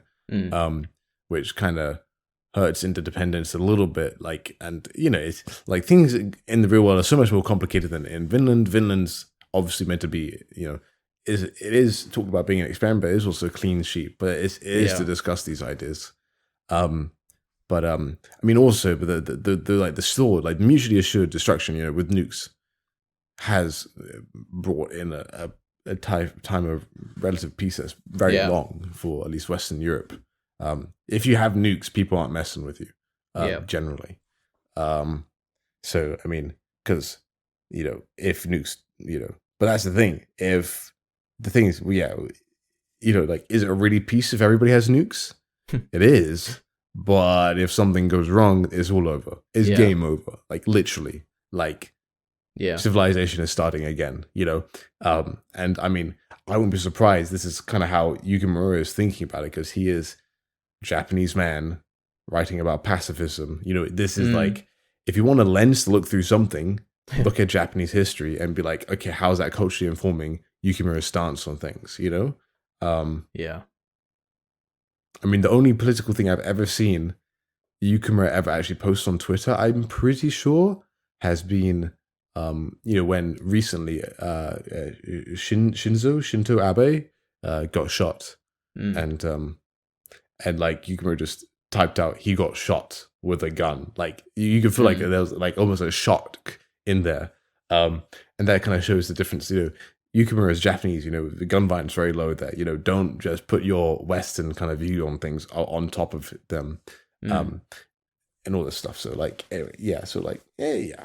I mean, yeah. Yeah. I mean, okay. So bringing it back to Vinland, I just personally, I love that they're going this way with like these type of discussions. I think it's really cool. I mean, it'd be very easy to not think about this and then get to Vinland and then I guess think about it when you're there and like slowly develop it. But I like that they're already talking about it at this point.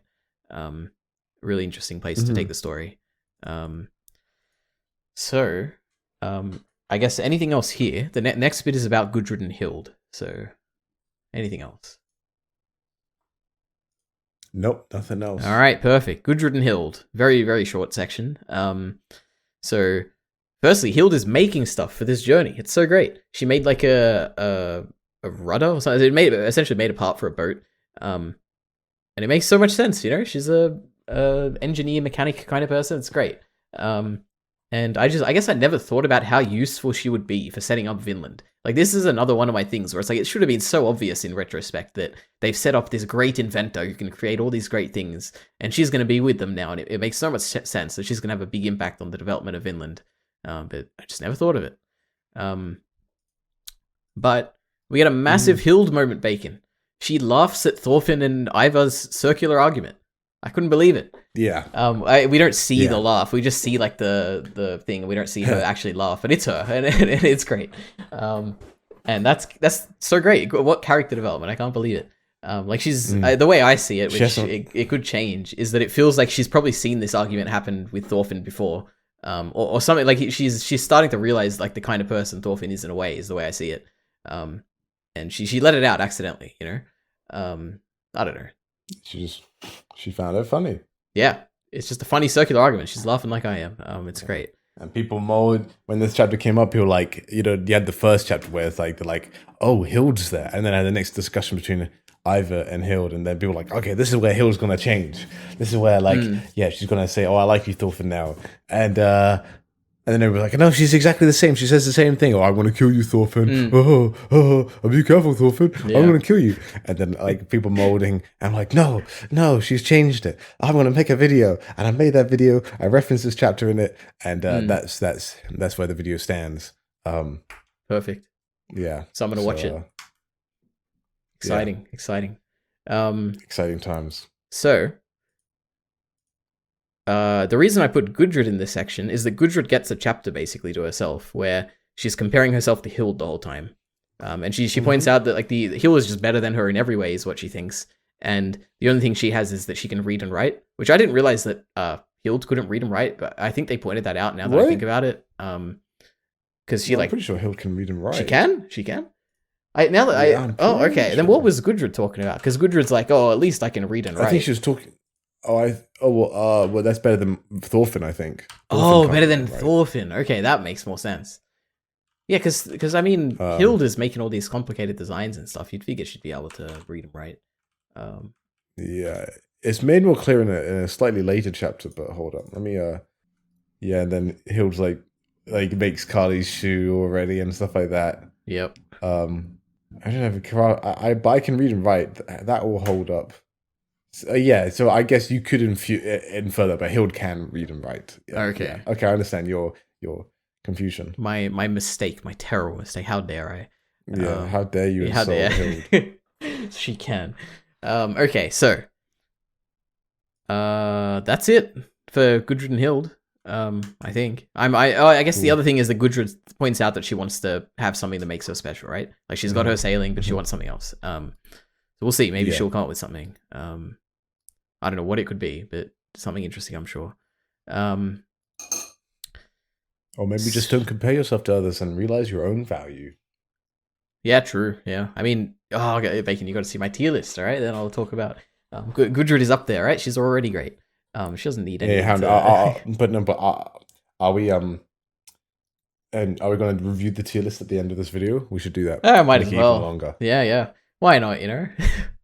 Okay, so recruiting and preparing for Vinland. So this is the last section before like miscellaneous notes. So the first thing, Bacon, we get the thing.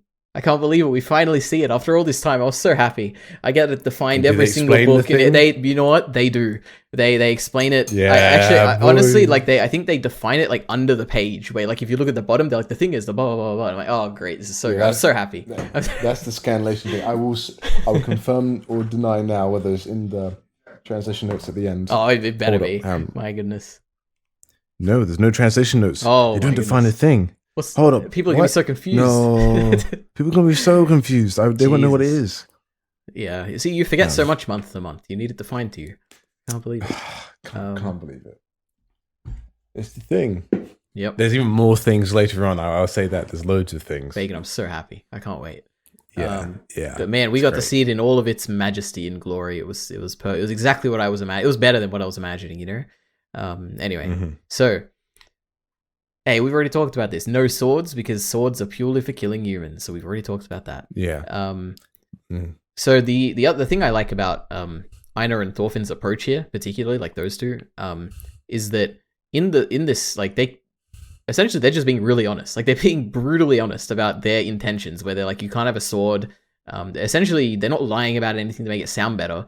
And I really like that because it's like, in the worst case, someone who signs up is going to get exactly what they expect. And in every other case, they're going to be pleasantly surprised. Like, you're not going to get anyone who's going there and is going to be surprised in a negative way, right? There's only up from there if you tell them the truth.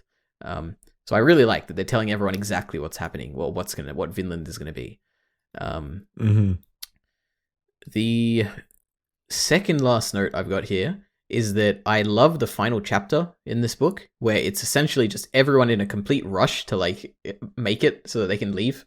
And it just reminds me so much. Like I can relate to this a lot, and I'm sure you can too. Where it's like the day you're moving out of a house or something, and it's like so much is happening, and you got to like use a bunch of boxes and stuff. It's like madness. I love it. And we got this really cute panel. I'll send it now of Gudrid. And it's just got this little text, and it's like, so busy. I love it. Oh, so busy. Yeah, it's adorable. Yep. And then at the end of this chapter, they depart, and it's so epic and great. And we get the. I'll send the thing. We get this photo, this panel of everyone waving at them as they leave, and it's so cool. And we get this like determined Thorfinn, staring down, and that's the end. And what a way to end it. Fantastic. Well, I always think it's interesting.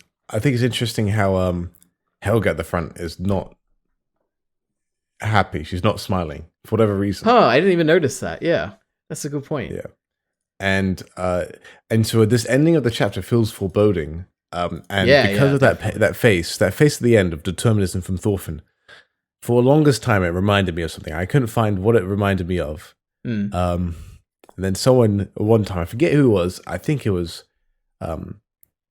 My mate Artorius, so shout out to him if he's listening.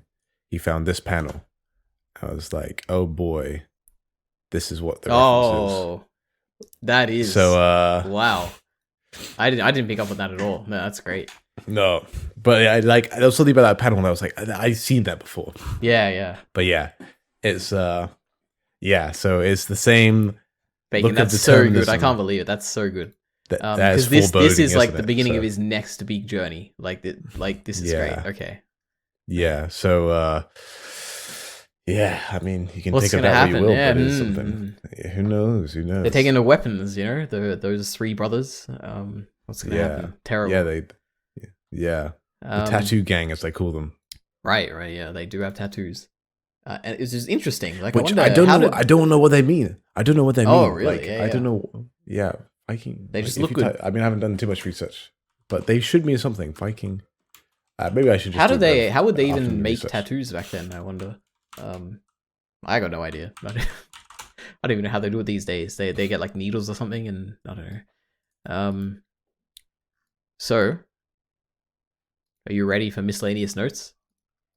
Yeah. All right. First one is that Ylva's kids like Sigurd when he saves them, or when he saves them. Yeah, that's great. So super cute. Yeah, like they see through him. You know, they know that this man is a good man.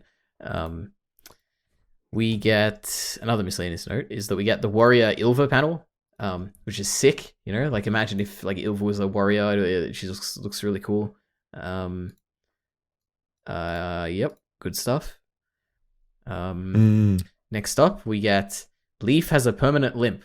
And my prediction was wrong last time, where I was like, oh, you know, he'll be injured and he'll go back with Sigurd to Iceland. That was completely wrong. But he has a permanent limp, and then Bug Eyes kind of like tells him to go into retirement. Like, I don't know if he will or not, but like, I mean, he's not on that ship, is he? At the end, I didn't see him there. No, he's already in Greenland. He's left for Greenland. Oh, that's right. You're so right. Yeah. So that's Leif. That's his story at the moment. Another miscellaneous note is that it's pretty wild that Hild has been with them for 2 years. It's just crazy. Yeah. Like, what is she like? What I guess she's been the same the whole time, but like, it's a long time to be with them. What else is there? Next up. Oh, so it's been a 2-year time skip. But my one note is that depending on how long the story like continues, like, and I mean like in year, like the years of the story and inside the actual story, we'll eventually see the death of Kali's mama. Like she's a dog. She's not going to live for like, I don't know, 100 years or whatever. Like I feel like if this goes on for a long time, we see the end of Thorfinn's life. We're definitely going to see her death at least, which is going to be a very sad thing. But just a random miscellaneous note. Sad dog noises. Yep. Another miscellaneous note. We get this. Thanks for that emoji. We get this panel with the family. I thought it was just really cute. What a great visual. Yeah, super cute. We get. Oh, okay. This is just a minor translation nitpick that I don't like. But at one point in the translations, they introduced an honorific for someone. I think it was when they were talking about Leif. They called him like Leif's son or something. I was like, oh, I don't like this. I hate honorifics in translations. So I'm glad they didn't continue with it.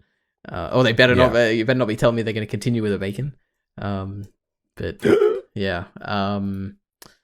Next up, 6 weeks to Vinland.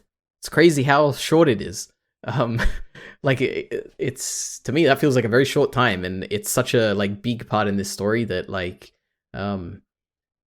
just thinking about how like when Thorfinn is on Iceland at the beginning of the prologue, this like salvation that he's thinking of now in the present is such a short like period of time away for him to get to. It reminds me of like a certain Attack on Titan thing with like without spoiling anything, but the fact that like Eren is growing up like literally like a few meter thick wall away from the outside like of the walls. Like it's this thing where it's like a small thing away from the thing you want. So yeah, but he's so far. He's so close, but yet so far. Yeah, that's the thing. Like the same way that Eren will never be able to get over that wall, you've got Thorfinn who would never be able to get to Vinland, at least as a child, right? So next up, I thought this was interesting. When they come back after the 2-year time skip and you got Thorfinn and everyone coming back to Iceland, that is pretty much from there onwards is exactly what I was expecting to happen when they returned after Farmland. Like, I remember I made my prediction where I'm like, okay, they're going to return and then they're going to plan the trip and then they go to Vinland. So it's pretty funny that it does make it feel like that entire arc in between was just a complete filler, right? Like in my mind, because that's exactly what I was like, I thought would happen. Which is so great. Yeah. It's just the best filler of all time. Like it's my favorite stuff of the whole story. So it's not even a filler though. He gets it's absolutely not. Like he gets a wife. He has so much development. We get all these new characters. It's absolutely not filler, but it's just like in a joking sense. It's just funny to think about it like that. Yeah, exactly. Ends up exactly where it starts. Yeah. This is probably pretty notable, but Bug Eyes isn't going to Vinland. And he has this moment where he kind of says like he cuts himself off when he's like, oh, you guys, I thought, and then he like cuts himself off. And to me, that makes it feel like he wanted his friends to push him to go to Vinland, which is kind of a sad thing where he's like, oh, I guess they don't respect me enough, to kind of really want me there. And what I took from like his kind of involvement in this book is that he just wants to live an easy life, but at the same time he really values his friends and he wants to spend time with them. So yeah, it's sad, but probably I made me think more about Bug Eyes than I ever have before, I guess. Yeah, what life he lives, you know. Next up, yeah, Bug Eyes. Bye eyes, more like. Am I right? It certainly seems that way, you know. Until next chapter when it's revealed he's on the boat or something, you know. My goodness, crazy. He snuck a board in a barrel. Yep. Next like up, any true Thorfinn would do. Oh, that'd be no. They should do something with Gudrid about that because she was all about the barrel stuff. Yeah, that's what she's better than Hild at, right? That's so true. Barrelflage, yeah. Wow. Barrelflage. All right. Second last point, Bacon. Carly talks. I couldn't believe it. Mm-hmm. Yeah, it makes sense. Like it's been like he'd be like 3 years old or something. But yeah. I was not expecting that. Yeah. Quick. Yep. Prepare yourself for Carly to become the best character in this manga. Oh, I can't wait. You know, that's what I'm saying. Carly's so good. That's good to hear. Carly. Good to hear. The final note. Einar is carrying a box that he refers to as someone refers to as, do you have the goddess or something? And I have no idea what that is. Am I meant to know what that is? Wait, it's what? Sorry? The boss man. The boss man? They call him boss, but he's actually just the captain of the ship. Oh, okay, the guy is saying it, okay. The guy that got the rubber, the boss. What's this goddess that they're carrying? You'll see. Oh, I'll see. Okay. I was like, did I miss something? Okay, makes sense. Okay. Interesting. Oh, okay, so that's it. Next up, predictions. I really only have one prediction, I guess. I don't really know if there's anything else, but the thing I've got is that there's going to be trouble with Ivar and the brothers because they're bringing weapons. Whoa, you know, way. Yep, what? The most advanced brain prediction I've ever thought of. No way. Can you believe it? Okay, going a bit more specifically. I feel like maybe to resolve this, Hild could do something, particularly because she's very observant. Like that's her whole thing. So maybe she could notice they have weapons and she could be involved in their, or kind of like bringing them down somehow. Like no, not join them, but like they're like kind of being against them. Like she could somehow help Thorfinn in a way.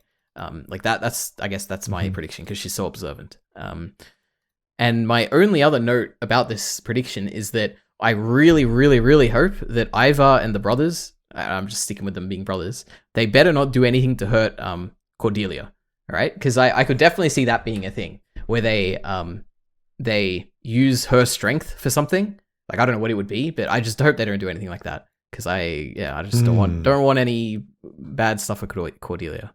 No, she's too precious. Yeah, but that's it. That's my predictions. That's everything. We did it. Cool. Nice job. And now we've got to do the tier list. Got what? Two what? The tier list. The tier list. Oh, you're right. Okay. I need to. I haven't done a live reaction to one of these yet. So what do you want me to do? Because I've got we can cut this out. Just send the picture to me. Okay, the whole picture. Okay. So, Bacon, Here we go. My tier list. You better keep my reaction in. Okay. Oh, absolutely. So, they're all ordered according to S, A, B, C, D, and then within the ranks, like left to right is like best to worst in that rank. Oh, okay, I see. So here we go, who's Bacon. the worst character in Vinland Saga? I think Javert. Why do you hate him so much? Is it just because he's ugly? Yeah, well, pretty much. I mean, it's just like he's such a like anime character in this. It's just out of place completely. And Ymir isn't. And where's Ymir? He's A tier. Yep, bottom of A tier. Just below our need. No way. Yep. Oh. I think his design does a lot for him. Like he's very memorable. He does fit more than Shabath, whatever. Oh, absolutely. Oh my word. All right, so here we go. So we got Thorfinn and Gudrid at the top. Nice. They got Anne. Anne's still like super high up there. I love Anne. I respect the pick. Then we got Askeladd, Sigurd, Yep. Knut. So Siggy is high. And this is before his stuff this book as well. This is just at the end of really? At the end of the arc. No, I guess at the end of 168. Before he comes back. Yeah, at the exactly. End. Exactly. So this is before everything in this chapter. Yeah. You got Einar, you got Sven, like the king himself, Thorkel, and then Hild's at the top. I can't remember. Did you put Hild at the top of the last one? I think you did, right? Hild wasn't even in it. Oh no, This okay, yeah, she wasn't even in it. This is first time with Hild. Okay, absolutely based. Hat is A. I really like Hat. Yeah. That I'm telling you, I briefly mentioned it in this, but like her backstory, just knowing that she's been with like Sigurd's friend for his entire life, and I don't know, she's just such a nice person. I don't know, it puts her up a lot. I really like her. Hat above Thor's snake and Sverkel. Absolutely, and Bjorn. Absolutely. Unbelievable. I'm telling you. Bargain. Bargain, what a man. Oh, I love Bargain. They got they got Garm, Leaf, okay, cool. Boulder's high, Olmer's not high enough, Kettle's not high enough. But Halfdan's lower than I thought he would be. Well, he hadn't had his books yet, you know, he has a bunch of stuff. He has a bunch of stuff, this book, of course. But I mean, he was in this was the end of 6-6. So, true. He does get it. Yeah, you're right. The Hunting Master, you get Aski is pretty good. Then you got Wolf. Okay, I thought Wolf was early, but I got him confused with Peter. My bad. Yep. You got Helga, Astrid, Thorgil, Floki, Deadman, Garda, Olm, Kali's Mama, based. Yep. Hordland, then Arneed, and then Ymir. Okay, cool. Then you got, I called him Olaf's friend because I don't think he has a name. That's what I call him as well. So then you got Bugais, Atli, because he turns up again. What a chump. Yeah. Ilva, based, low. I like it. Kali, not high enough. Hey, B2 is pretty good. Right? You put the Hunting Master above Hrafnkel? Unacceptable. Yeah, absolutely. This is no way. Then you got and then you got Lydia.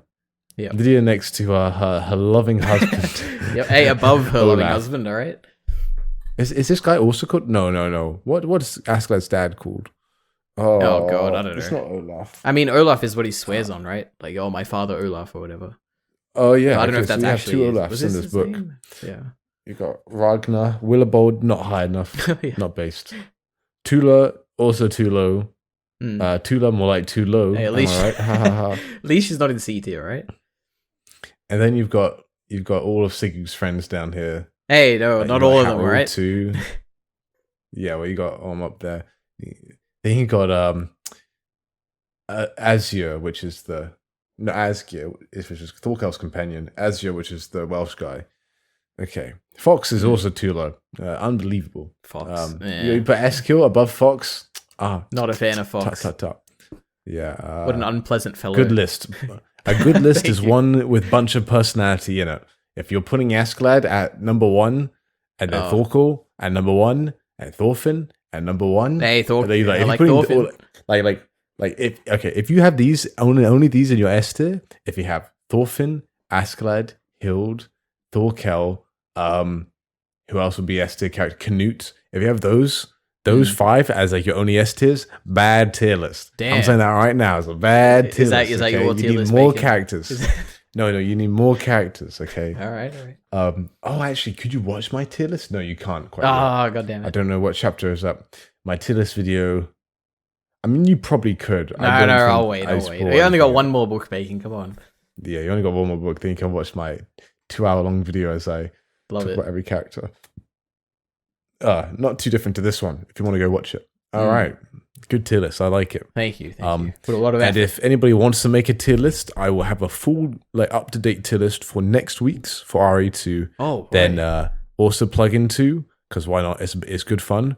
The current one, we can put in the description, but it'll probably be deleted after this week because it's only for the Eastern Expedition and it's just for Ari. But yeah, I will have a full one because there are too many ones on Vinland Saga that don't have enough characters in them. So yeah. All right. Well, thanks for listening, everyone, to the one of the best, easily in the top 3 books of this entire story. So, yep. Good. Hi. Bye. Bye.